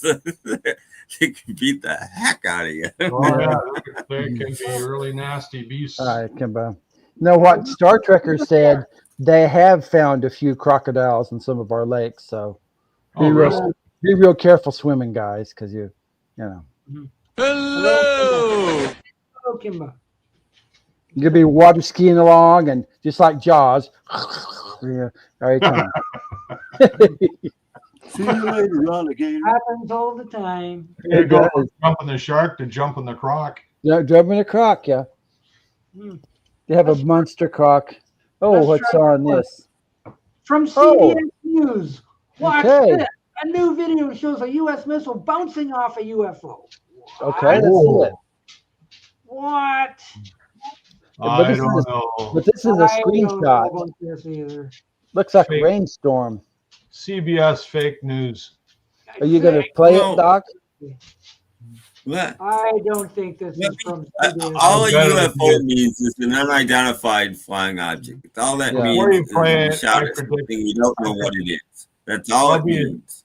Yeah, I'll predict that it's going to be as clear as those videos of Bigfoot. You know, well, leave no doubt in your mind what's going on.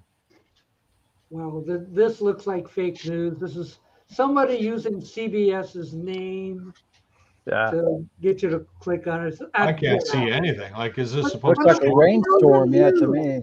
I don't think so, Doc. I think if somebody was using a CBS News as entitled the channel, CBS would have it taken down. I think this is. Well, maybe I'm CBS News for anything either. I think that we probably shot at something. I think we shoot at things all the time. Probably a bird or something, but it bounces off. What? So They shoot at Russian drones over Poland, that's for sure. They do. I'm going to sign off now and go to bed. I'm working tomorrow. Go to bed. Go to your, Have a good night, Jorgen. Come back soon. Good night, See you later. Okay. Thank goodness he's gone. We sent Jorgen to bed without his supper. Yeah. When will we get a good old-fashioned Tim Allen Spins 45 live stream again? Never gonna happen. I don't know. Maybe never. I don't know if I can ever get that laptop to do it again. And that I can't use this laptop. So wow. This laptop mutes the music. So I can't use it. So I don't know. Wow. I was watching a video on why some shows never appear on streaming services. One was Police Squad. For one, it's too short. It's only like it's out there. Yeah. It was half hour, wasn't it? Yeah, got to look for it. Yeah. Well, it was very if short it's run. streaming, it doesn't matter how many episodes there are. There's only 8 episodes, but that doesn't matter if it's 8 episodes. That's 4 hours. Yeah. I watched the first episode of The Prisoner the other night. The old Patrick. Oh, McGowan the 67 show. Yeah. Yeah. It's pretty good. You know, it has aged well. You know. Yeah. Look at it. It's aged pretty well. Never is a long time. Yeah. And that was just on YouTube. You know, that's amazing what you can find on YouTube. Yeah. After stuff, it's like so many years old that I think they let the copyright lapse. Because I'm finding all kind of old sitcoms and stuff from the 60s. Sometimes they do. If they don't think there's any value at the moment when the copyright's renewed, it goes into, you know. Yeah. Anyway, yeah, I was enjoyable. It's aged fairly well, you know. Well, there's only, is there 18, 19 episodes or? I think it's over 20 actually. Oh, okay. Oh no, that's not right. That can't be. No. Yeah, no, yeah, it's something like that, Jeff. Not Not too many. Yeah, it's not like a North American series. No, it's a limited series. 24 episodes or something a season. It's not like that. Yeah. None of the UK shows, the ITC ones were like that. They were always like short series, right? This It's good. Well, yeah, we were just talking about that. So I'm up to season Literally 10 minutes ago. We were episode 3 of season 2 I've watched. So don't say anything about anything else. Don't Okay. tell If you look carefully, there's a lot of rare British television out there. Yeah. In the UK, shows are usually about 10 episodes for a season. They call them series, not seasons. But a lot of shows have 2 series a year. So there will be sometimes 20 a year, but they don't call them seasons. They call them series. So that's why, like when Top Gear was on, it was only on for like 10 years, but 10 or 11 years. It was 22 series or something like that because it was on twice a year. You know, that's the way they do it in the UK. Yeah. But you can find all sorts of stuff on YouTube. All you have to know is go look. There's a couple of British television series I've been watching. There's a police show investigator by the name of Jason King, and he's got long hair and he investigates. He's a ladies' man and everything. And there's another show that was on 3 or 4 years ago called The Professionals, and it's kind of like a British Starsky and Hutch. So both of those shows are pretty good. The same guy that did the Avengers did the Professionals. So, yeah, pretty good shows. A lot of action. So the question about getting back to The Prisoner is, and I think it is, and a lot of people think it is, that was a sequel to Danger Man. Yeah, because he wanted to leave the force, right? And they told him no. And there's some question as to whether it was or not. I personally think it was. Yeah. But who knows? A lot of people think it was, but okay. Yeah, I think so. Time for a new segment on this program. Are you ready? What is it? Yes. Okay, here we go.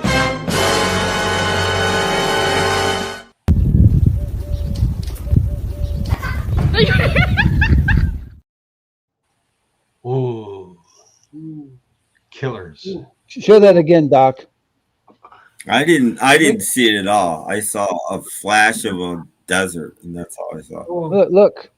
Look, Theo. Look, Kitty. Watch this one. Look.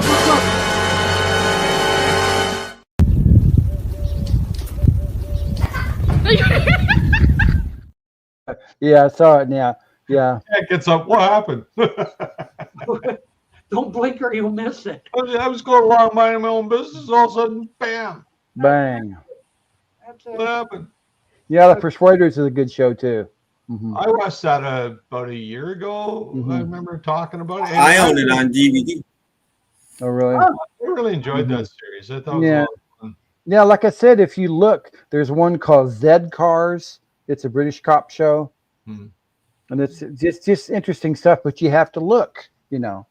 The thing about The Persuaders that confused me is Tony Curtis's hair kept changing color. Yeah, because he was. They were. It was black. It was gray. It was gray and black. Now, in the 60s and 70s, they never showed shows in the order that they were filmed.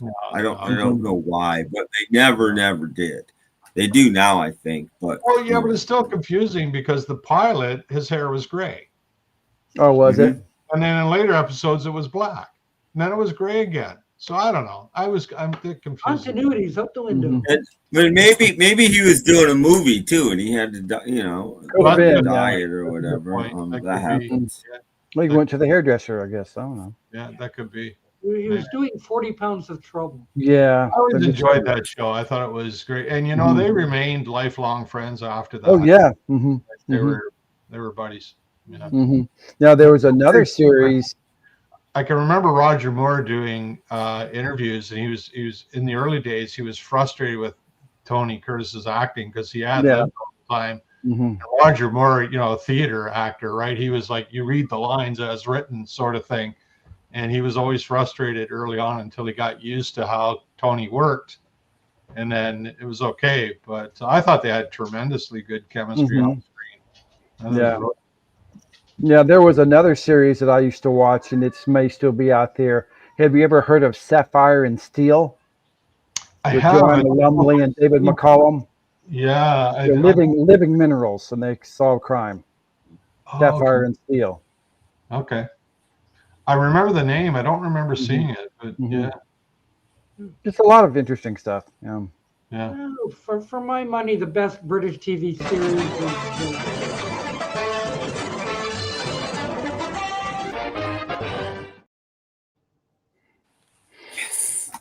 I wonder, does anybody have any of those original puppets? I mean, after 60 years, wouldn't those things start? They're still around. Yeah, they're all. There's a British museum that has some of them. The British Television Museum has a whole room dedicated to Thunderbirds. I've seen it. I've been there. Mm-hmm. And the other shows as well, I would imagine. Mm-hmm. And a whole Jerry Anderson room. It has a Jerry Anderson room, yes. Because I think I've told this story before, but my wife's like, I got a surprise for you, and we're going to the British Television Museum.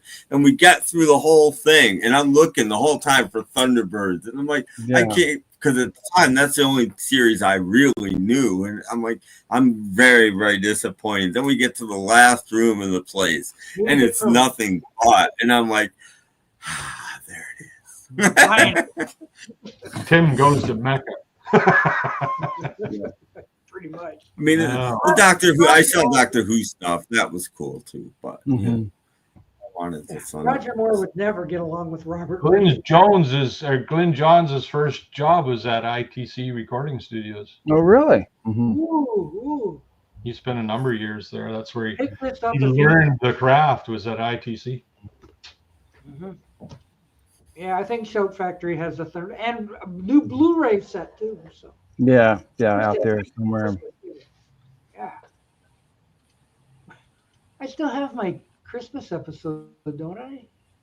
Yeah, James Farley said that Forgotten British Television. Yeah, they has a lot of like odd soaps and stuff like Emmerdale Farm and Coronation Street.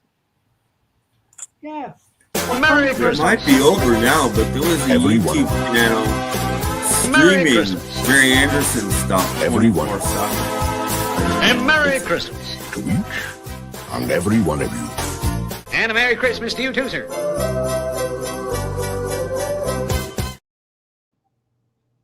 There's a delay here. It's a little early, Doc. A little early. I was gonna say, well, wait a couple of months and then pull it out. I still have it. A little early. I have friendly service. They have MeTV and MeTV Tunes. Yes. Yeah. Why? Why'd you play that? Why? Shout Factory has a YouTube. Yes. Yeah. Yeah. It's come across on my recommended before. Yeah, that's pretty good stuff. Yeah. Hi. Yeah, so some of this stuff, if they can't sell it, they might as well make money off it on YouTube. They can do it. Mm-hmm. No, that's right. Yeah. So a wealth of old television can be found. Oh, yes, and it's still there. It was not erased like so many other things. Oh, look, puppy dog. There's a dog. They had a cat earlier, and there's a dog. Give me a kiss. Aw. Yeah, where's the hot dog? Give me a hot dog. Well, that's exactly what she's after, because my lunch dish is like, okay. So give me that hot dog. I can lick it. The thing is, she likes to lick them, and I don't let her. My wife does, but I don't. And so she's trying to please. My dirty dishes. Leftovers. Such a weasel. She's just a weasel. A man that shot Liberty Valance? Shout Factory? Well, Shout Factory. A man that shout. He says Shout Factory. Took off Dennis the Menace. That was a really well written show. A man that Shout Factory took from off, Shout Factory, I guess. Yeah, took off Dennis the Menace. I don't understand. I'm sorry. There's a message. It's code. It's code. Yes. I'm just happy as that Doc Docus is a free streaming service. Doesn't charge $4.99 monthly. Yeah, but you could buy us a coffee or something. Yeah. Money. We'd be happy to take it. Yeah, a nice Christmas present would be nice. Yeah. Don't give them any ideas. You need to set up for that, Doc. You're not set up. Yeah, someday we could. It'll take kind of hard. We could split a pizza. I have to wrap them in cold and send it to Doc, and he could send it to Gurr and send it to Tim. I think it'd be more likely that Doc pays people $4.99 to watch. That's what I think. Yeah, that'd be better. Especially the day we had over 1,000 visitors. Like, what? Yeah, oh yeah, the bot of bots. episode. Yes, the infamous bot That was episode that's live gone. before, yeah. We won't talk about because it's gone. Well, he's leaving. Oh, he's letting the puppy in. Okay. He's letting him out. Yeah, letting them out. She's bugging to come in and out and up and down, back and forth. And do you think Peter Boothroyd is the only one that dabbles in AI? No, just Doc. Unfortunately, no. What'd you make, Doc? I dabble a bit too. What'd you make, Doc? Well, I wondered if the avatar to my alter ego, Officer Dibble, could be animated. Oh dear, really? Let's see what happened.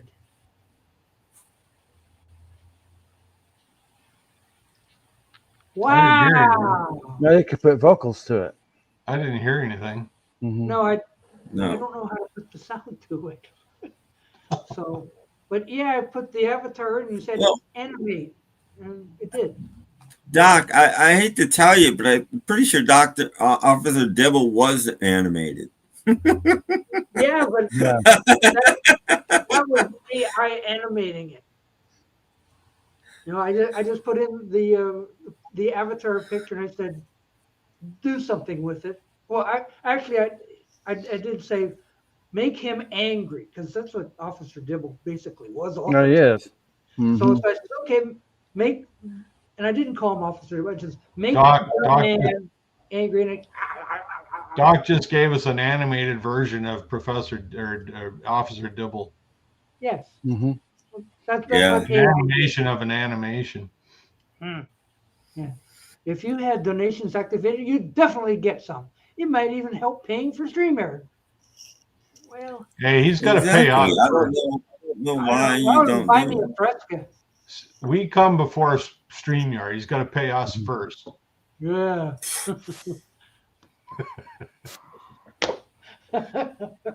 Shut up and play the shoe game. We did play the shoe game when we were trying to guess the Batman worst episode. Yeah, the Batman episode. Yeah, Mm-hmm. that was a shoe game under another name. Yeah. I'm a few months behind. Yeah. You remember the game show Tattletales with Bert Convoy? Yeah. Mhm. It's been popping up on my feeds lately. It's got some interesting stuff. They had Nancy Sinatra was on the other day with her husband. I don't remember his name, but Oh, Lee Hazelwood. no, it was after him. She was never married to Lee Hazelwood. They just recorded together. They were never a couple. Yeah, it was pretty funny. Why They've had Yeah. had Interesting. Robert Blake on with his wife, and I'm thinking, yeah, I wonder what her life is like at home. Yeah. Tommy Sands. Yeah. Mhm. Well, yeah, Tommy Sands was her first husband. No, her first husband. Yeah, I No. know it was that. It was this show was like in the 70s, right? So Mhm. whoever she was married to then. Because I've played Tommy Sands on my podcast before, and I always called him Mr. Nancy Sinatra.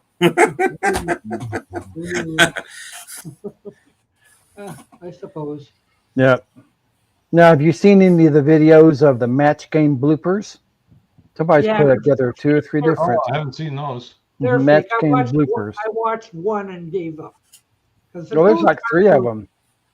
I know they keep. Since I watched one, it keeps wanting me to watch the rest. But Hey, have you seen the dating game with Steve Martin as one of the bachelors? no, I I haven't. have. I think I've seen that one. Yeah. I was on the other day, and he actually won. Mhm. He actually won. It was a bit of a setup because the girl was the sister of one of Steve Martin's friends from school. Oh. Mhm. So they actually already knew each other, and he was funny, and so young. God, he looked even younger than Tim. He was amazing. With But you could tell, he had the same sense of humor, and every question she asked him, he was popping off with some smart ass joke. Yeah. It was really funny. And he won hands down. Like you could see halfway through, she'd already made up her mind. When When was he on Smothers Brothers as a writer? In the 60s? Well, this is that when he right? was writing for the Smothers Oh, okay. I Brothers. was gonna say. Yeah. Yeah. Late I think 60s. it was Late like 60s. 66. I Yeah, think it was around 7, 8, something like 66, that. 67, something like that. Yeah, because Tim Lang didn't have his glasses yet, so it was no. So yeah, so he yeah, it was really good. It's quite Yeah. fun.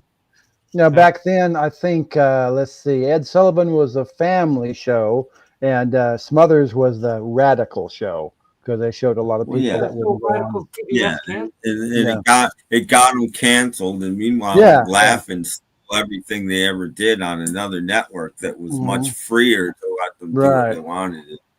So, in a sense, Smothers Brothers became Laughing in a sense, but Steve Martin. A lot of people know this. For the last season of the Smothers Brothers, Steve Martin was the head writer because Mason Williams was the head writer before that, but he left to join Glenn Campbell on the Glenn Campbell Good Time Hour. Steve Martin got promoted to be the head writer of the Smothers Brothers. I know there were some really good musical artists on the Smothers Brothers show. Well, on the Dating Game too, because they had one of the Bee Gees twins was on that. Oh. And the funniest one was Burton Cummings. He was on that show. What? Yeah, he was one of the bachelors, and it was did just he win? No, he didn't win because he was just being. He just kind of blew it off. Right? Brought him around. He just kind of blew it off. It was like this was '68. Like These Eyes was a single at the time. Was a hit, yeah. And I think he was on there just to promote the band and the song. Really, I think that was his whole purpose. Yeah, that's why the three of the four guys in the merry-go-round were the three bachelors on one of the episodes. But Burton's I mean, on Rhodes there, didn't get there. He's got the long hair and he's dressed a little bit like a hippie, you know, and he's just kind of being his typical smart ass self. Andy Kaufman was on there too. Yeah. And when he got introduced, you could see the look on the girl's face, and you could tell she's like, "Oh, I blew that one." Pee-wee was on there 3 times, I think. Yeah. Anyway, one of the best moments for me. People don't remember there was a nighttime dating game. It was maybe it was even a weekend nighttime dating game, but it was still the same host, and this was in the 70s, the mid to late 70s, and they're doing it. They're in the middle of an episode, and here comes this janitor in these blue jeans and this blue jean top, and he's wearing a hat, like a Gilligan kind of hat, a gray hat, and he comes sweeping the floor behind, and they're like, "We're filming here," and he just looks up, and it's friggin' Chuck Barris. Yeah. Chuck Barris has got a broom and he's sweeping the floor behind the game. It was really funny. It's like, holy crap. Oh, that Chuck Barris. What a card. He is funny. Chuck Barris was a hoot. Yep. Must have been between his CIA appointments, you know. No, it was it was at the same time the nighttime Gong Show was on. You know, he was probably, you know. And he was the producer of all these shows. So well, it's probably the same. It's probably in the same studio, you know, like just. Yeah. He would have been there. Like I said, he was the creator and producer of the Dating Game. He created a lot of shows. He created the Newlywed Game. Yeah. There's Chuck Barris all over the place. He did more. People just know him for the Gong Show, but he did lots. The game show short-lived. It was called. Let Tim Bundy date your daughter. I'm sorry, I don't remember this game. I don't remember that one. No. I think you made that one up. I'm pretty sure. That's fake news or whatever. Whatever. Oh, where did you? Anyway, Bert, it was pretty cool. Burton Cummings on the Dating Game. He was a good-looking kid back then too, and you know he's back in what 19. Definitely would have been a catch for the girl. 72, but he lost though. Oh, and how did they introduce him? And here's Bachelor number 2, and it was the lead singer of the Guess Who, and the girl goes, "Oh damn." Well, no, they don't introduce him when the girl's there though. Like they did introduce him. Yeah, the girls in the backstage, right? So they did introduce him as Burton Cummings, lead singer of their new hit single "These Eyes," and did the whole promotion. To the girl though. Well, the girl's off stage. She doesn't know who these guys are until after they Right, introduce right. them. So when they say you're off stage, Oh, afterward. and they used to Oh, put yeah, that's headphones on, so they Yeah, couldn't but hear. afterward, when the game was over, they Yeah, told her, when they and here's the you ones could you see didn't on know. her face that you could almost read the face where she's saying to herself, "Well, I screwed up," like Yeah, I could have had. yeah, I could have had Burton Cummings. Yeah. But and sometimes they got it right. I said a couple weeks ago the one with Yvonne Craig. There was 3 guys. One of them was a very popular local Los Angeles DJ, Yeah, and she I saw picked that that one. She didn't know who he was. I don't think. I think she probably did once they said who he was. They each knew who each other were. But he just had, because he was a Los Angeles DJ, he had the best answers. You know, he Yeah. did it for a living. Yeah, she was the right age. She would have known the music. Yeah. Yeah. I saw that She one. would have definitely. I could tell as soon as she perked right up as soon as he said who he was. She knew who he was. Yeah. Yeah. Oh, see, the audience knew, not the girl. Yeah. No, they always keep it Yeah. from the girl Yeah. until the end. And they did do some shows where they had the bachelorettes too, right? It wasn't always men. Oh, yeah. yeah. There was some bad And a guy, yeah. and the guy. 3 girls. and Those one were guy. always worse. The guys asking those suggestive questions, didn't because work they didn't well. write their own questions. Yeah, it didn't work Those were always like cringeworthy. It's like, Yeah, it didn't work as well that way at all. And here they are. And here, yeah. Yeah. But speaking of guests, but yeah, no. If you were an up and coming anybody, you tried to get on that show, and there are Oh, yeah. tons and big tons show. of celebrity It was episodes. a big show. Everybody was watching. Anyway, Doc, You know. yours. People early I was in gonna their say- career, Farrah Yeah, Fawcett thank you. famously on that show. What's her name from Cheers was on that show. Kirstie Alley was Shelley on Long? Shelley Long? Kirstie Alley was on that show. Kirstie Alley. Lots and Yeah. lots of people. Yeah. Oh, I think I remember that episode too. Yeah. Yeah. And she was nasty too. Yeah. My wife was a friend of 'Cause Christy it was Alley's. a way to see, it was something to put on your resume and a way to be seen, and Was she from your area, Jeff? Well, she was from Wichita, Kansas. Okay. And there's a place called Alley's Lumberyard. And I think her uncle and her dad ran it. And my father-in-law and my wife used to go up getting, my wife was a tomboy, and she talked to her a lot. And she said she wanted to go to Hollywood and be a movie star. And I think the first thing she did was that Star Trek movie.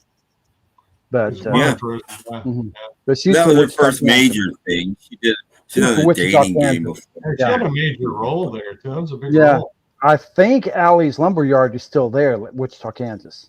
So Yeah. That sounds like a show in itself. yeah. She was funny too. It's too bad. Yeah, she was. That's for She was cancer. a Scientologist though, so Yeah, one of them weirdos. Okay, maybe I can get a word in edgewise now. Okay. Hey, guess what? What? Wow. We have a public service announcement made by one of the actors on the dating game. Neil's not getting sued again, is he? We're going to find out right now.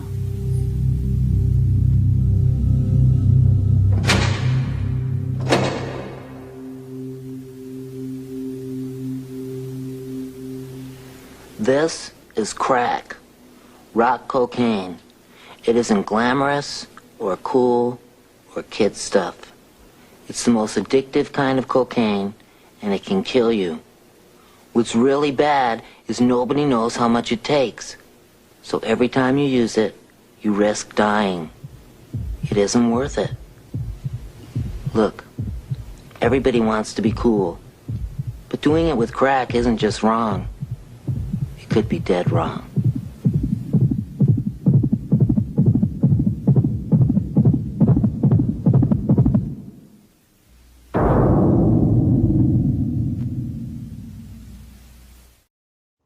It definitely directed at kids, eh?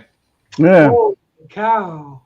Mm-hmm. That's almost scary. Yeah. There's something about Pee Wee Herman telling people that everybody wants to be cool that's just wrong. Because clearly Pee Wee didn't want to be cool. That's directed at kids. That's for the kids that about, for sure. If Pee Wee says it, it must be so. Yeah. The documentary about him was really good. If you see it sometime. Mm-hmm. I've never seen that before. That's pretty interesting. It's on them. It's really good. The documentary is. Yeah. Was Toady Fields ever on the dating game? No. Yeah. She picked up all 3 chairs. Yeah, I was gonna say. No, but later on they did have older people on there later on. She's the ever popular Toady Fields. They had some older people on there later. Why was only one hello worked? Hello. Oh no. Well, hello. Hi, Brandon. Hello. Hi. He's probably sitting in his backyard having a beer. Nice day for it. Well, doggy. Yeah, for sure. Okay. Now what happened? I hit the wrong button. Now I can't get back to the comments. I miss the 80s. I did too. I slept right through them. Yeah, that was only 40 years ago. Wow. It was a few years ago. I missed the 60s. That was a lot of fun being a kid. Yeah. Well, if you remember the 60s, you weren't there. Yeah. Well, I was a little kid back then. In 69, I was 9. Yeah. Well, I was born in 59, so I remember the 60s pretty well. Yeah. A lot was going on in the 60s. All the hippies and going to junior high school and that funny smell in the bathroom. And it wasn't cigarettes. It's called farts, but no, it wasn't. Yeah, it was a time. Well, yeah, you were born a year after me, Jeff. So yeah. But in the 60s, I was just in little kid school. One of my earliest memories was the JFK funeral. I was old enough to. Me too. I would have been 4. No, I would have. I was 3. Mm-hmm. We watched. I remember we watched that coverage all weekend. It was on all CBS. The next memory I have is the Beatles on Ed Sullivan. Mm-hmm. Yeah, pretty much. Mm-hmm. Yeah. See, everybody says it's impossible, but I swear that my first memory is JFK getting shot, and I would have been like a year and a half old. Everybody says you can't possibly remember that. It could. I've talked to my mother about it. And my memory is watching it on TV at my grandmother's house. And I asked my mother where she was when JFK was shot, where I would have been. And she's like, well, I would have been at work, and you would have been at your grandmother's house. And I'm like, well, I swear I remember it. I swear. I mean, I just remember people being sad. I remember, people being sad and something on television made people sad. That's what I remember. What probably triggered it for you was your grandmother's reaction, and that's probably Why is she so sad? That's what set the memory, and it's entirely possible. Mm-hmm. Yeah. That would be my earliest memory. I would have been like a year and a half old. But another memory I have is my dad and I was watching the coverage, and that when they walked Lee Oswald through that, and Ruby stuck a gun in his ribs and killed him. Yeah, we watched that as it went out live. Yeah. Mm-hmm. Mm-hmm. You couldn't, they just killed him right there. I don't know about Blair or Joe, but I was a big Tootie fan. Tootie. Tootie was a black girl, wasn't she? Was that? Okay. Who's the other one? Nancy McKeon? Nancy McKeon. Yeah. I always thought she was cute. Mm-hmm. Yeah, no, that's the one I liked, I think. Yeah, and the other one does this thing with I forget what her name was already, but the people who collect stuff. Yeah, the collectors. That's her. Yeah, she's like 60 now. Collector's Corner. I've never even seen an episode, and I know what it's called. I presume it's still running, but I haven't seen it shown for a while. So I see it advertised on YouTube a lot. So Was it? Oh, on Well, it's YouTube. the summer, so there might be, summer yeah, hiatus because summer hiatus. summer. Yeah. Mm-hmm.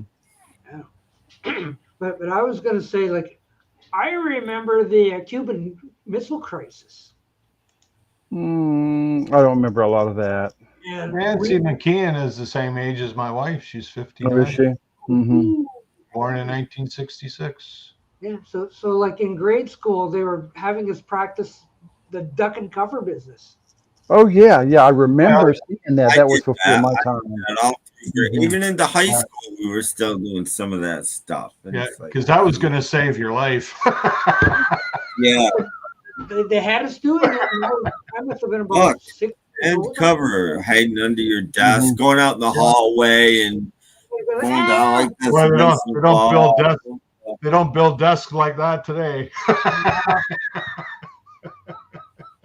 Mm-hmm. And another That is going to save me. another deal is when President Kennedy came to Oklahoma. He came to Oklahoma in 1962, just about south of where I am now. And my mom and dad and I went to see him. I don't have any memory of it, but Mom said he was a really nice guy. So they got to meet JFK in person. Oh, nice. Did they come to see the leg lamp? Did they come to see the giant leg lamp? It wasn't there then. Yeah.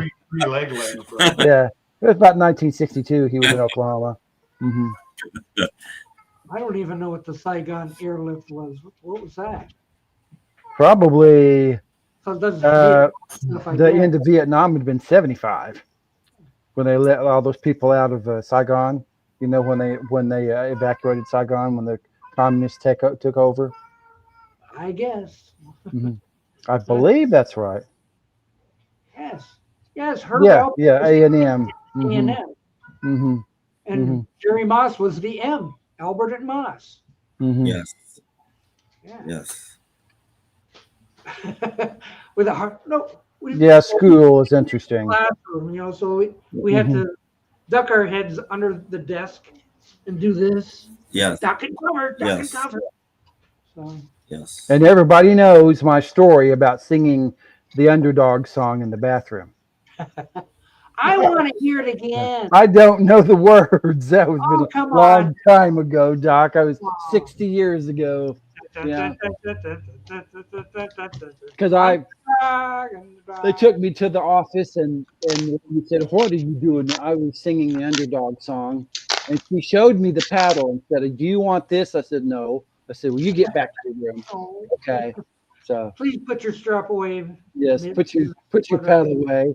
Yeah, this great big long looks like a cricket bat, a great big long paddle, and said, "No more singing in the bathroom."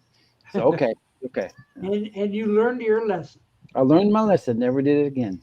I have a feeling Gurr has something he wants to show us. What do you got, Gert? I don't know. Maybe. Let's find out. What you got, I Gert? haven't shown a box set today because I had nothing new to show. I thought I'd show you this. So this one is what I think personally is one of the best Rolling Stones concerts. And that's Ooh, okay. What? concert albums, I should clarify. Live at the Alma Combo, which is in Trana, Ontario. Oh, okay.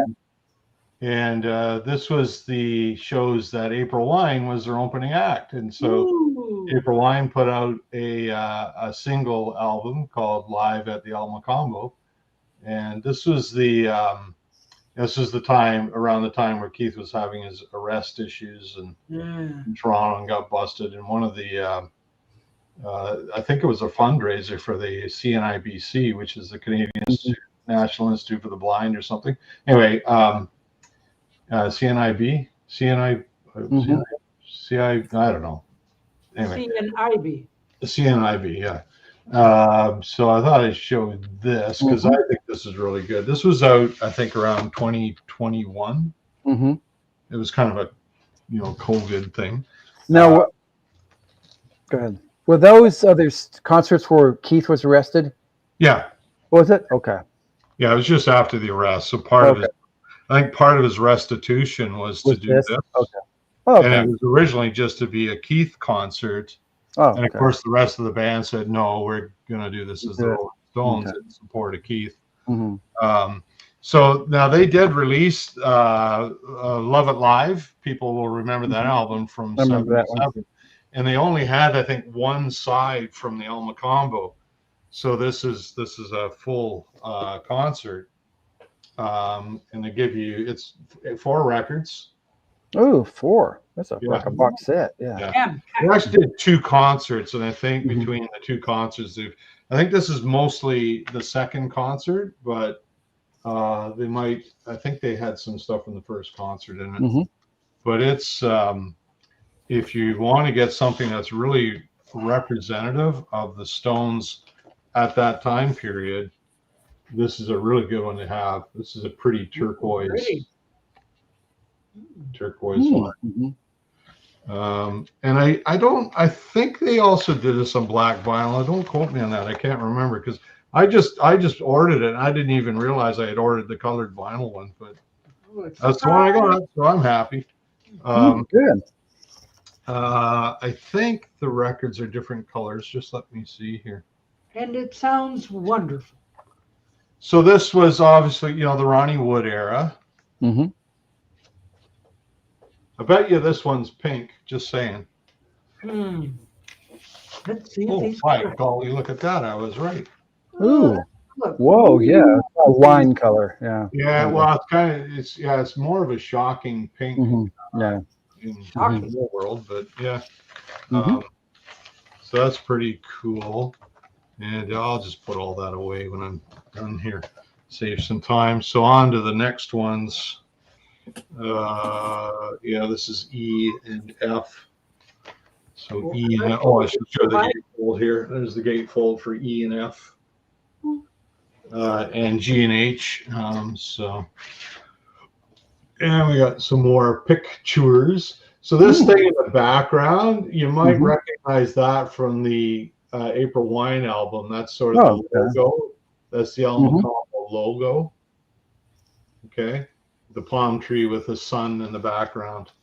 I bet you this one's yellow. Just saying. I'm guessing that one's yellow. I bet it's yellow. Oh, look, it's yellow. Be from Japan. It's yellow. More of a gold, actually, but yeah. So that's cool. And I'll just show you the last one because it's going to be a different color too. I don't think either of them are from Japanese. I'm sorry, I don't speak Japanese. There you go. This has got Keith on it. So that's Keith as of 1977. And this is kind of a pretty color. It's a very okay. So this one is right. Okay. So I don't know if you can see it, but it's actually it's a one-sided record, and it's got you can see that, but on the back it's got the tongue etching. Ooh. Okay. Yeah. See it. See the tongue there? And the lips and the tongue. There's the lips at the top and the tongue. So it's kind of cool. So it's 7 sides as opposed to 8 sides, but that's okay. It's great. So if you're interested in a Stones, see, I've always said Stones, the best live recordings are the club recordings, because you don't, you lose in the stadium, you lose the intimacy. You get all the background, the crowd, all the screaming in the background. I hate that. Well, it just doesn't have the same intimacy as a club concert. So that's the real silver lining to this is that it's done in a small club. The Alma Combo is still around. It's a very famous club in Toronto. But the fact that it's the Stones, and I think that's they do their best in that kind of environment. I think any rock band does, honestly.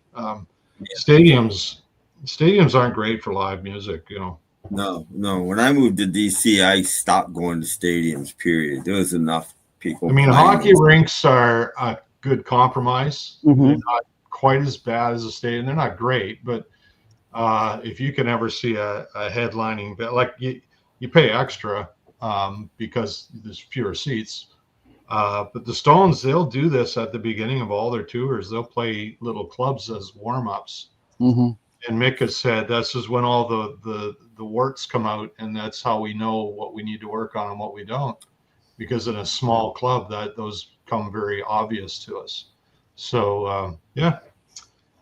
So that's one I really recommend folks get. It's kind of cool. It's got the cover is a die cut. You can see my hand in there. Oh, okay. Yeah. You can see right through that.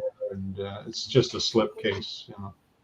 I got that. So I left the shrink on it to protect it. I put it in one of these things too, but yeah. So thought I'd show you that. Mm-hmm. Interesting. Combo. Yeah. Cool, eh? Cool. Mm-hmm. Very good. Yes. Yeah. It's a great period. Very cool.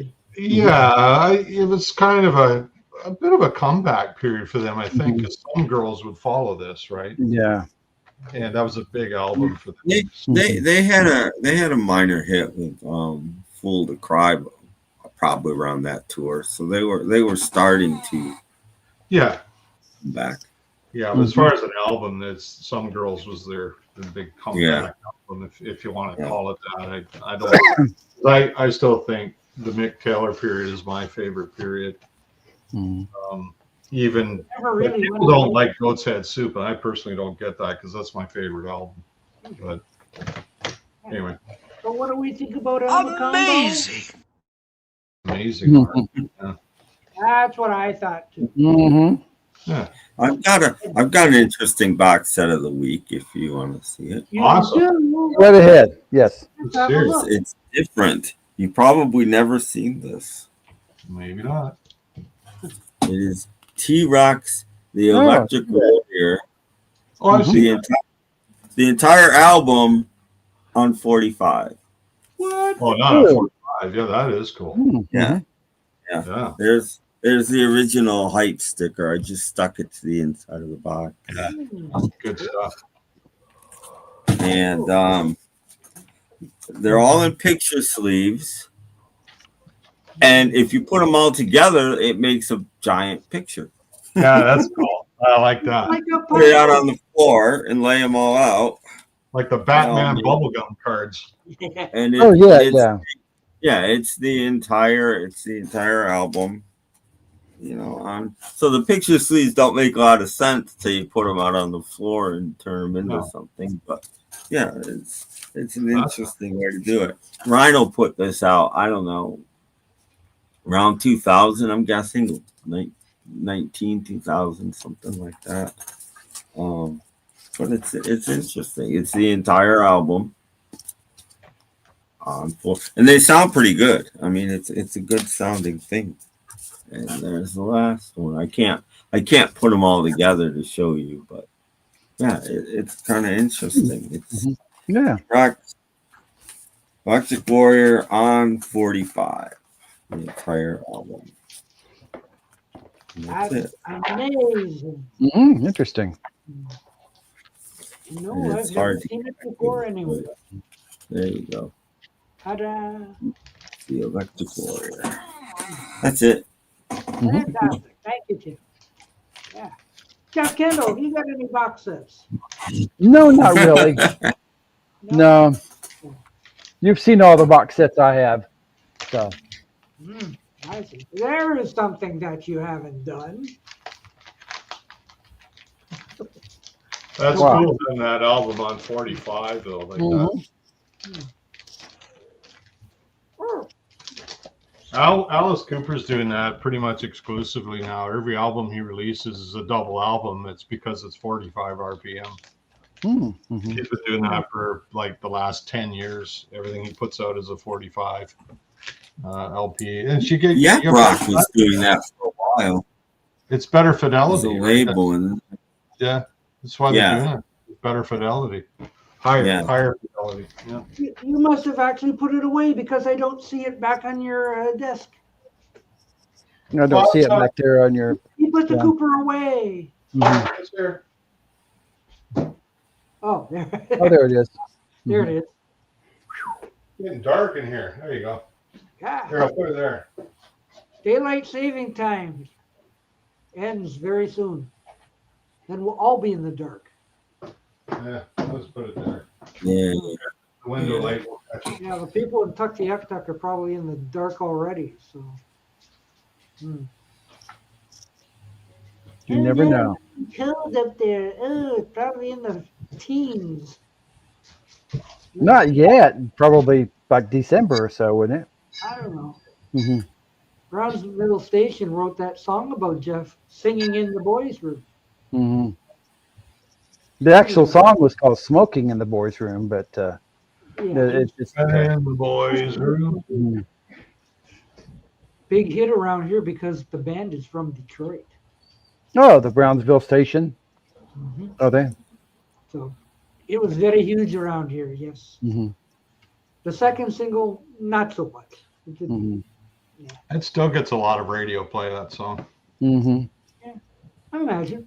See, where I live, only the cover. Who did it? Was it Motley Crue? Only the cover gets it. Yeah. I was just because one of the hair bands covered it. Yeah.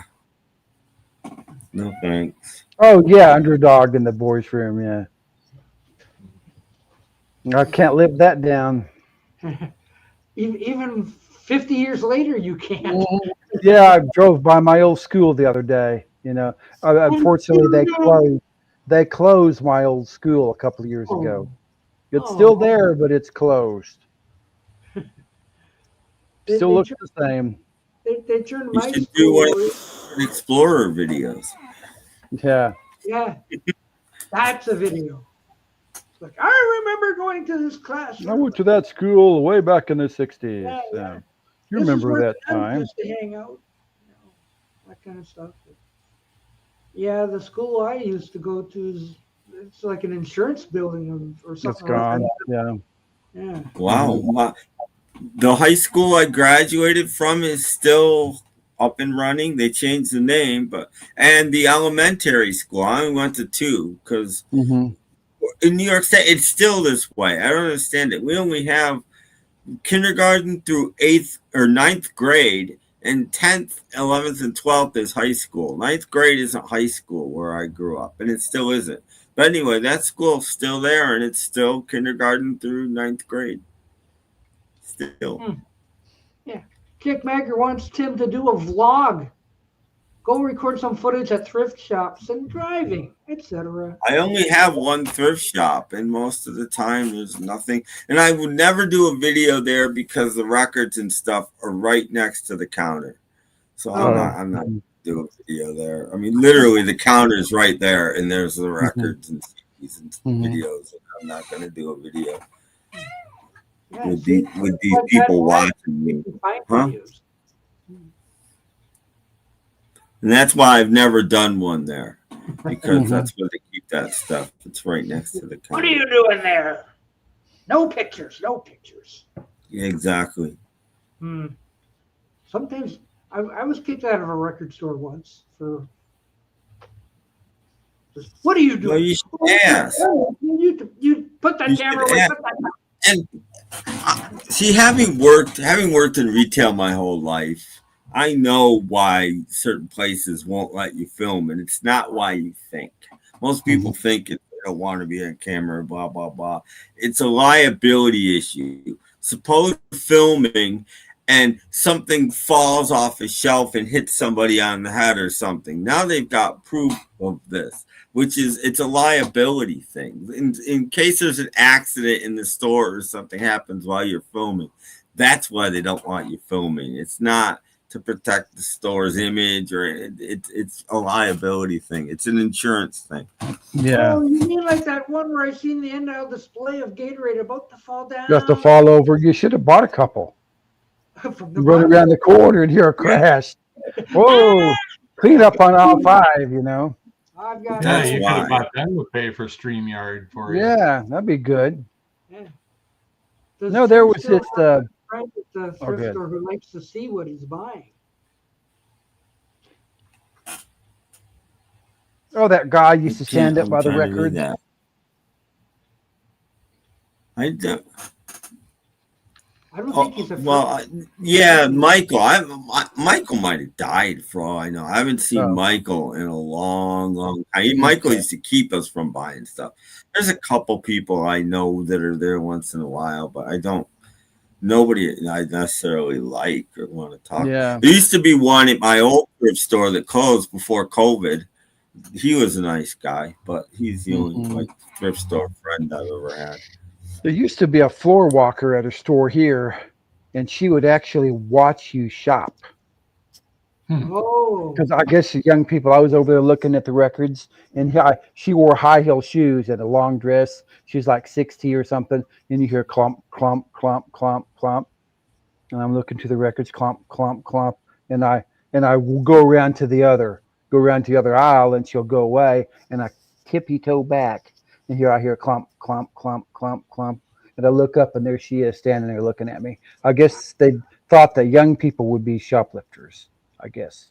Well, sadly, they usually are. Yeah, they usually are. Yeah, maybe I look like I was a shoplifter. You do look suspicious. My sister-in-law was about a year and a half ago. She was visiting us, and she went to the Dollarama. She went to the Dollarama, and she went around the very back of the store, and there were like 3 kids there stuffing their backpacks full of stuff.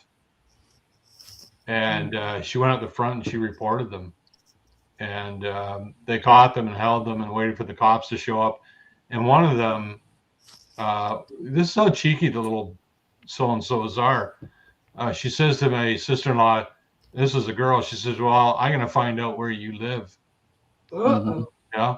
And my sister-in-law looked at her and says, go ahead. I live in Barbados, so if you're ever there, look me up. And she did. Sister-in-law lives in Barbados, right? So it's like, you cheeky little shit, you know. I just thought, I'd just say, well, I would have turned and said, yeah, well, you should be worried about me knowing where you live. That's what I would have said. You're in jail, yeah.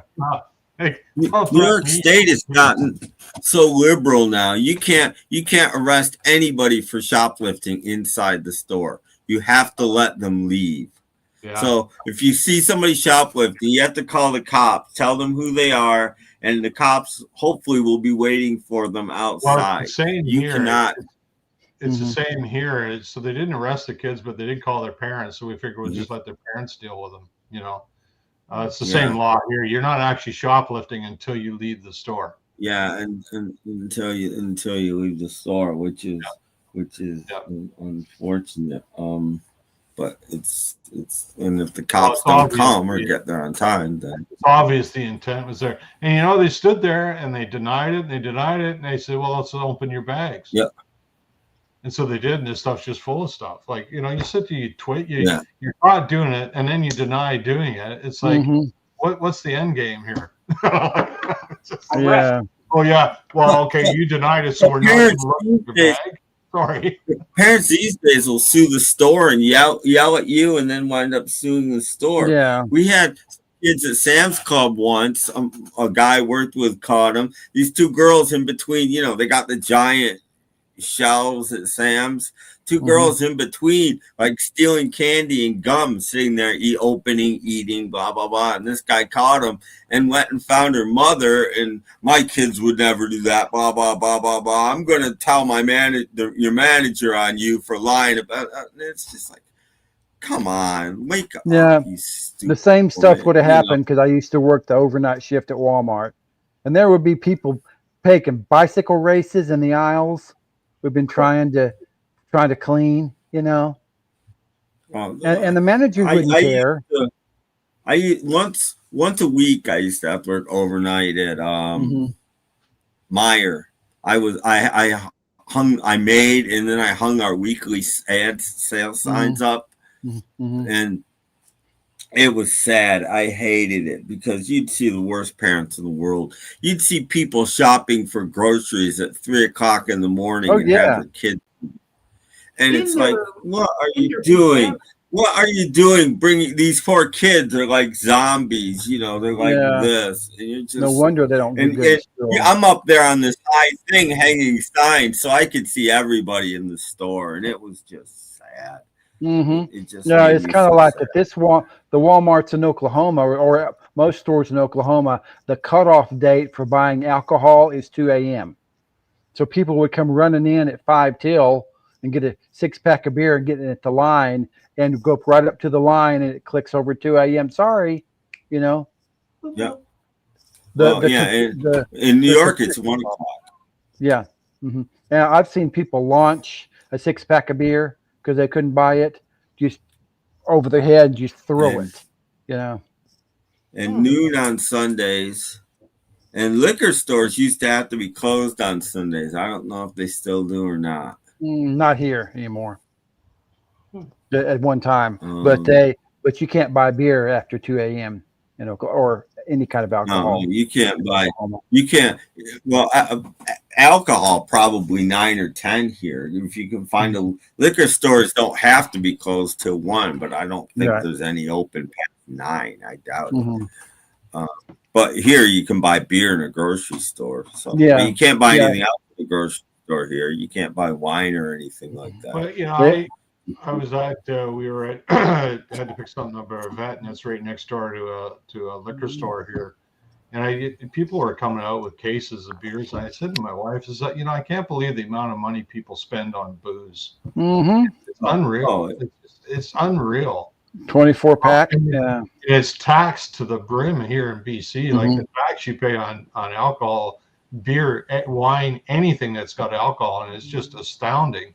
And people are just forking it over, and they're not buying a case of beer; they're buying several cases of beer. You know, where do you get that? You must make a lot more money than I ever did. Honestly, people spend it on beer once upon a time, booze was cheap. It's not cheap anymore. It's expensive. But people buy cigarettes too, right? And they're just burning it up, right? We have a question for Tim that's been sitting there for about 15 minutes. Wasn't there a guy who thought he was Jimi Hendrix? He lived in near the bar I used to go to that I've been to in over 3 years now. You can look him up. Look up. I don't want to tell you because I want to tell you where I live. But there are pictures of him. If you search Google. If you know where I live, you can do it. If you don't, I'm not going to tell you. But if you go to Google Images and type in Jimi Hendrix, name of my city in New York, you'll see pictures of him. He's alive. There he is, Jimi Hendrix. Yeah, there was a guy. Period test right now. But I'm not going to. Yeah, but I'm not going to mention. I don't know where you live. But. Yeah, and he's nuts. You tell him he's not Jimi Hendrix, and he'll go 8 bonkers on you. I want to see that. I don't know if he's still alive. I have no idea. I haven't seen him. You're right. I just got a picture of him. He's got a Facebook page. Looks like him. Oh, he does have a. So is he still alive? It does kind of look like him. Honestly, it does kind of look like him a little bit. Yeah, and he. Yeah, and he would when he was in a good mood and stuff, he'd see me across the street and wave to me and stuff. He was, he wasn't a bad guy, but he was on a lot of stuff and he was mentally ill. So it's not him because he's playing a right-handed guitar. His picture of right-handed guitar. Well, yeah. That was him. They bought him. They chipped in and bought him a guitar once, but he didn't have a case or anything. He's carrying around in the pouring rain and stuff. Well, that's probably the picture I'm looking at right now. It's a black Strat, and it's probably not a real Strat. Yeah, and he never talked about He never talked about music or anything. But he was making a movie in Hollywood. He's about to go off to Hollywood and make a movie. Sure he is. Anyway, it's not him because it's a right hand. It's strung for a right-hander, not left-hander. No, but yeah. But he's pretty famous locally. I mean, he really is. To be fair, he does. There are some strong. If you picture Jimi Hendrix. 40 years older, it's not that far off, honestly. Yeah. How about that? Can Doc be insured for having the bookshelf fall on his head? I'm not too sure about that. Doubtful. Oh, great.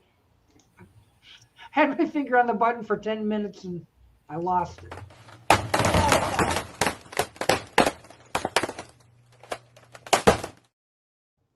That's an awful light shelf. That's all. That superhuman strength he has, so it's just shoving it out. Yeah, that's it. All that cereal he eats, right? Yeah. Puts a little. He puts a little cereal. spinach in that. He puts some spinach in that cereal bowl, and away he goes. Breaking news! A famous Canadian vlogger was injured when a case of Gatorade landed on his foot. Oh, darn it. Film at 11. At Walmart, what they do is they get deli food and eat it. Oh yeah, they've done that all the time. I've seen people eating that popcorn chicken in the bathroom, gobbling up when I'm going in there to go to the bathroom, and I'm just looking at them. They're looking at me, and yeah. When I was a cashier, I'd have people come up, and with a banana peel, and think I'm supposed to charge for a banana peel. Like, no, you ate the banana. So, but I got the peel. Well, I can't weigh a peel. No. People. It's not a very appealing prospect. No. No. Hello, Lee. Nice to see you. You're late. At least the guy tried to pay for it. He didn't try to. He didn't try to peel out of there. When I was a bulk buyer, I used to have this one bin of candy. It was our most expensive thing in the whole bulk area. It's like $15 a pound or something like that. This guy came in, and I think he'd done this more than once, got our biggest container, filled it up with this stuff, probably 2 pounds or 3 pounds of this candy, and puts it in the front of his cart. And I tell our manager about it. My manager goes and talks to the guy very nicely because the guy's got a cart full of stuff. He's like, "Oh, I just wanted something to munch on while I'm shopping." So this guy gets himself like $45 worth of stuff to munch on while he's shopping. And of course, my manager didn't do anything because he was buying probably $100 or more worth of stuff. But still, it's like, because I was responsible for the profit in my department, right? So somebody steals $45 worth of stuff that comes off of my, Yeah, I'd report him too. You know. Anyway, he was watching a show about Leave It to Beaver, and the guy narrating said Jerry Matters. Those voices never get the names correct. That doesn't matter. No, AI is not. You can tell when it's AI, when it's the pronunciation is way off. Those things are made in India. And the pauses in the middle of sentences are never in the right place. Yeah. I don't see too many people smoking anymore. It's rare, That's okay. I see, who smokes, so just in my observation, are Asians and young girls. Yeah. That's who I see. Yeah, young girls and guys, but mostly girls. Back when I was still living in DC, they hadn't banned smoking. It was one of the last places in the country the smoking indoors got banned in public places. And there was a petition floating around if you were against it, and I signed it. And I'm not a smoker, but this is my favorite bar, and I don't want it to become a bar just full of men. And every woman I knew smoked. So, and every guy I knew was just like me and signed this petition to stop the ban on smoking in DC because we didn't want to be hanging out with a bar full of men. Yeah. I remember there being smoking areas when I was in high school in the 70s. Yeah. But they don't do that anymore. We had, when I was in high school in the 70s, the students didn't have a smoking lounge. And a group of them got together and tried to stage a strike, right? These are high school kids, and some of them walked out of their classes, and the rest of us just went and laughed at them. Because it's like, the teachers have a smoking lounge, so should we. It's like, none of us, nobody really sympathized with them. There's quite a few. Most of the ones that walked out just wanted to get a day off classes, Oh, I'm sure they did. Yeah, they were all marked absent and had to answer for it, and it's just like. And the leaders were all given detentions and all this sort of stuff. And it's like, I'm not sorry. I'm not going to get in your strike. Get involved in your strike just because you want to smoke in my school. I don't smoke. What do I care? But we had designated smoking places in high school, which I never understood. Not inside; they're all outside by dumpsters and stuff. But what I can never understand is why. Because I don't know about all of the United States, but in America or in New York State, you had to be 18 to buy a pack of cigarettes and smoke, and the majority of people in high school are not yet 18. So why do we have smoking? Well, in Ontario, it was 16. And, was it? See, you had to be 18 here, so I never understood it. So it was. They did have designated areas outside. And they had little, pots where they could put their butts in and all this. And that was kind of the threat, like the school came back and says, "Look, you keep this up, you're going to lose your outdoor privileges. So take what you got and be happy." That was basically the message. But it wasn't long after that where they banned smoking anywhere on the period. Including teachers. As far as I know, you can still smoke in high school and where in your just outside. Not here. In Canada, you can't smoke in a public place in Canada. It's been even in outside you can smoke anywhere outside in New York, as far as I know. Still in Canada, you can't police that, but in it's inside. It's a public place. You're not allowed to smoke. Well, no, not inside, but you never could smoke inside. Teachers couldn't either. By the time I graduated from high school, teachers couldn't smoke inside either. They had to go outside to smoke. Well, that's the way it is now. But it wasn't that way in the 70s. It was. Oh no. Well, like I said, I graduated in '80, and by '80, I graduated in a brand new high school, and it just opened the year I graduated, and there was no smoking lounge for the teachers. There was a lounge, but you couldn't smoke in it. Gee, I wonder how well I did at Wordle today. Whoa, look what I did. Three. Is that yours or is that Kid O'Toole's? Tell us the truth. Yeah. Me and Kid O'Toole are like back and forth, like who can do better. You're what, Doc? Come on, fess up. They're an item. They're actually an item. Am I? Oh, cool. So let's see Kid O'Toole figure this one out. All I had was the T and E, then the B and the R, and I just went, oh, tuber. I didn't know tuber was a word. I didn't. I put it in as a joke and it was real. What the heck's a tuber? It's a vegetable. It's a vegetable, like a squash. I think a squash is a tuber. It's a kind of vegetable. Yeah. Tuber definition. Okay.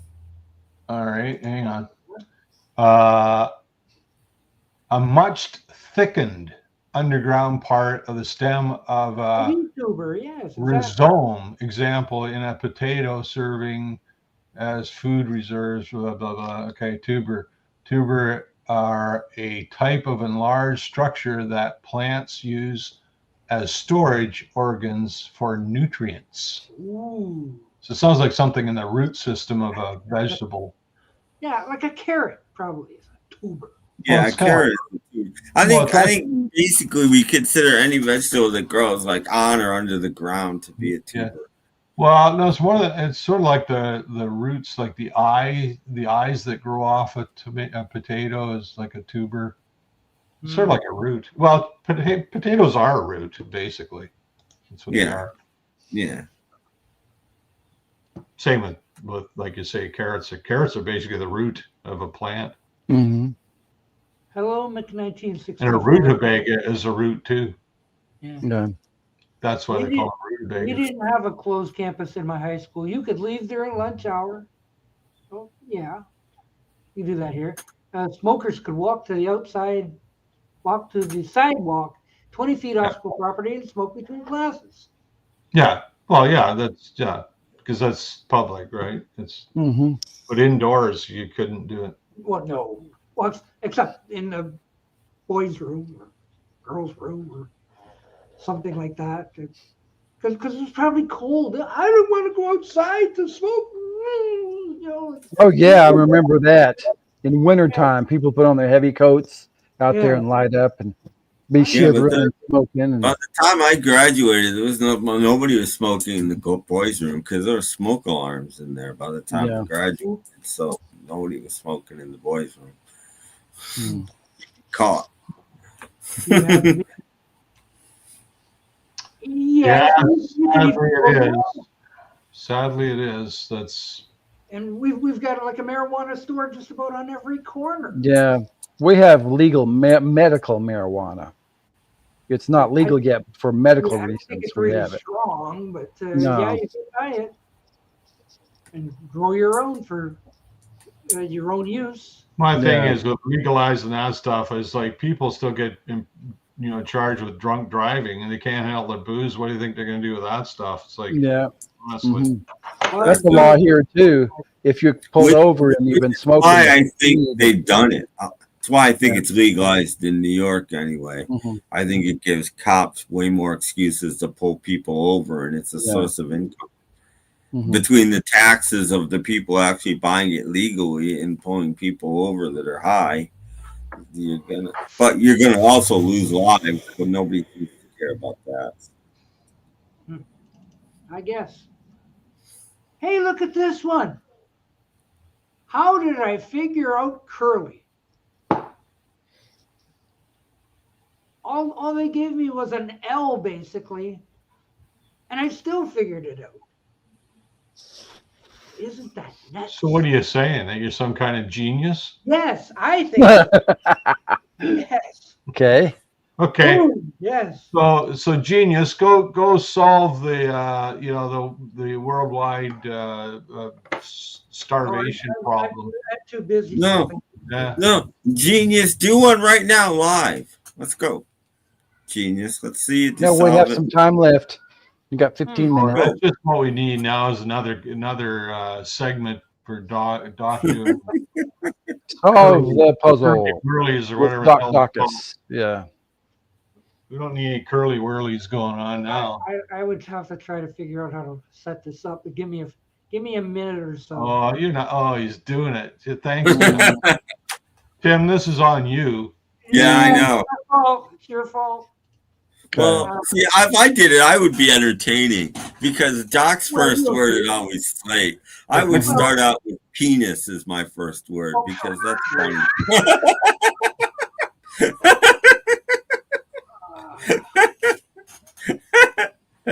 Not enough room for dickhead. I would start out with penis because that is amusing. All right, type slate. I think this is working, is it not? Yeah. Oh, you did penis. You spelled it wrong. It's supposed to begin with a C, isn't it? No. No. Okay, let's see what we got. We got an yeah, we got an start. See, Doc's not going to do well, and he's going to blame me because he changed the first word, even though I didn't tell him to.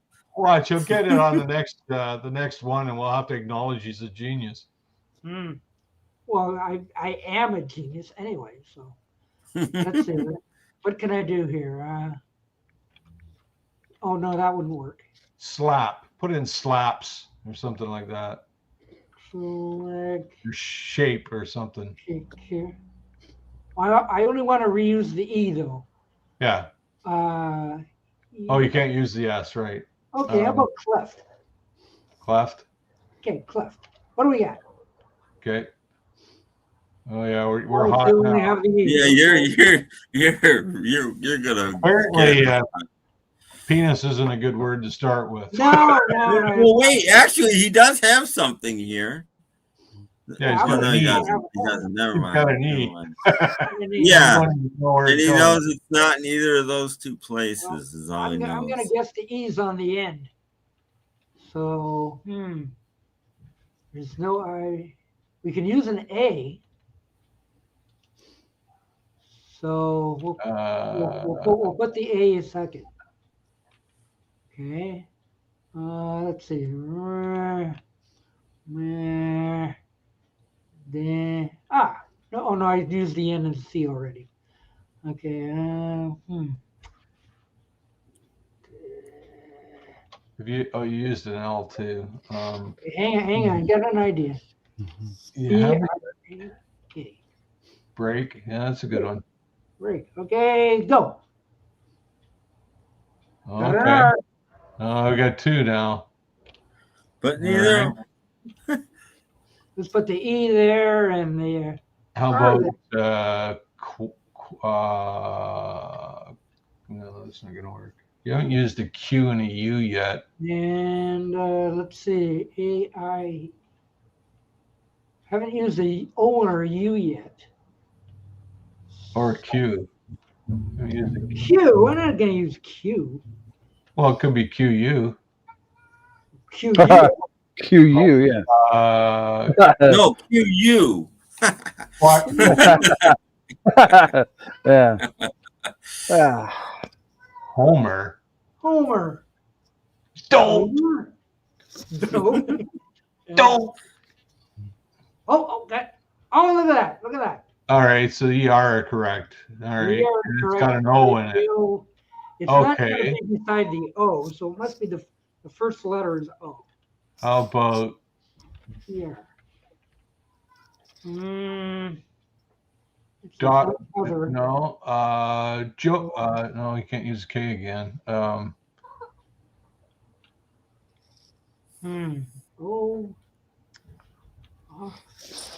Oh.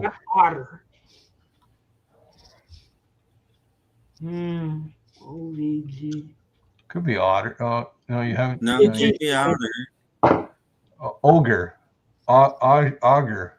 OGGER. No, that's not right. That's not a word. No. O-W. Whoa. Powder? No. No. Doer. D-O-W-E-R. No.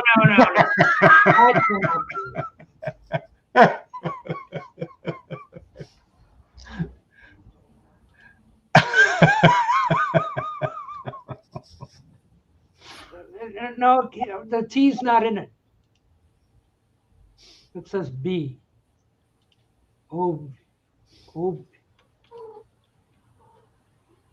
October.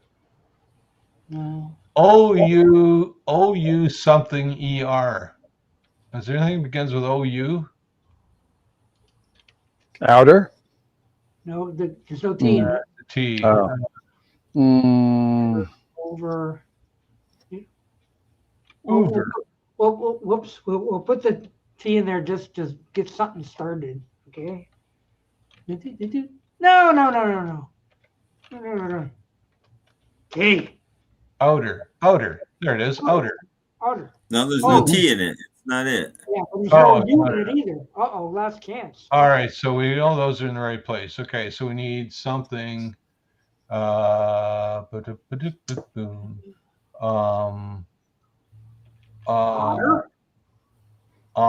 Yeah, 2 D's. Yeah. It's the last chance, you know. Yeah, that's all right. Nothing else works. Here we go. Boom.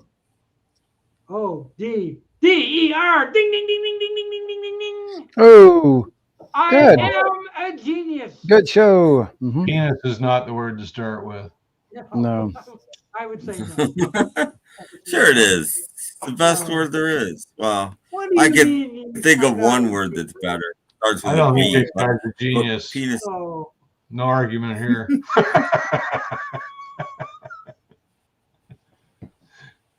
I'll bet if a kid on Jewel was watching, she couldn't get it either. But I got it.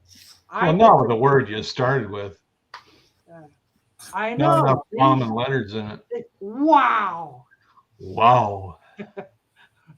I'm sorry. Moops.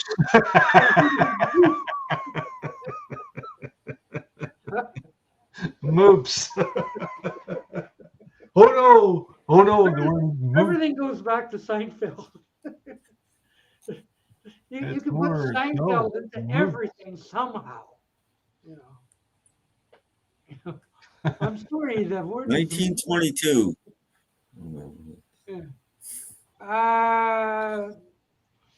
Don't have enough time for that today. Yeah. No. No I was playing the last game. Yeah. Have a few minutes to go. Yeah. Well, see, like all kinds of entertainment. All kinds of interesting things on a Sunday show. You see, you didn't have to turn on the football game. You know, this is better than Round the football. World was brought to you by Gugon. Gugon. See, you're not supposed to drink this because it's Yes. got that thingy there on it. Because you'll turn into a pirate. No, Right. Yeah. Arr. I drank some Gugon, and now all I can say is "Arr." That's a dangerous thing. You don't want to turn into a pirate. Arr. But if you drink Fresca, you might lose a little weight I'd like to because be the calorie pirate. count is like Pirate. zero calories Well, in Fresca. if that's all you drank, you might lose a little weight. You might die too. That's all you drank and ate, you probably would lose weight. Yeah. Yeah. Go to bed Well, hungry too. It's okay because you lose pounds like crazy. You wouldn't be alive to see it, but you'd be dead. So, what's better for you? I'm not getting calamity videos anymore for some reason. Oh, They don't- stopped don't coming. wor- That channel keeps coming up on my feed. Mm-hmm. That disaster something. Yeah, I haven't been getting any of that stuff. So It's coming up on my thing and going like, I know whatever you got is fake. I'm not clicking on you, but it's I've got to maybe revisit them so I start getting them back again because I haven't been getting any of those for about a week now. I haven't. they want us to use the Gugon at work. calamity. What to do for labeling food buckets. Oh well. Yeah. Oh, back to Seinfeld. But I don't want to be a pirate. Everything comes back to Seinfeld. The puffy shirt. The puffy shirt episode. Oh, John Heaton did a tribute to Rick Davies. Interesting. Oh, Okay. good, That's yeah. good. Hmm. Yeah. I wonder if you wear a puffy shirt, you like puffy tacos? Does that kind of follow? Perhaps. Maybe not. I know what I can do to kill some time. Hang on. You you have got- a few minutes to go. Yeah, you got like 3 minutes. You've got 3 minutes. Make it quick. Yeah. Hurry with your segment. Mm-hmm. Don't tune out yet. We have a funny segment with a girl. Yes, coming. it's almost over, but we have a little time left. Can't rush genius. Oh, No. whoa. Are we going to play Rock Jeopardy or something?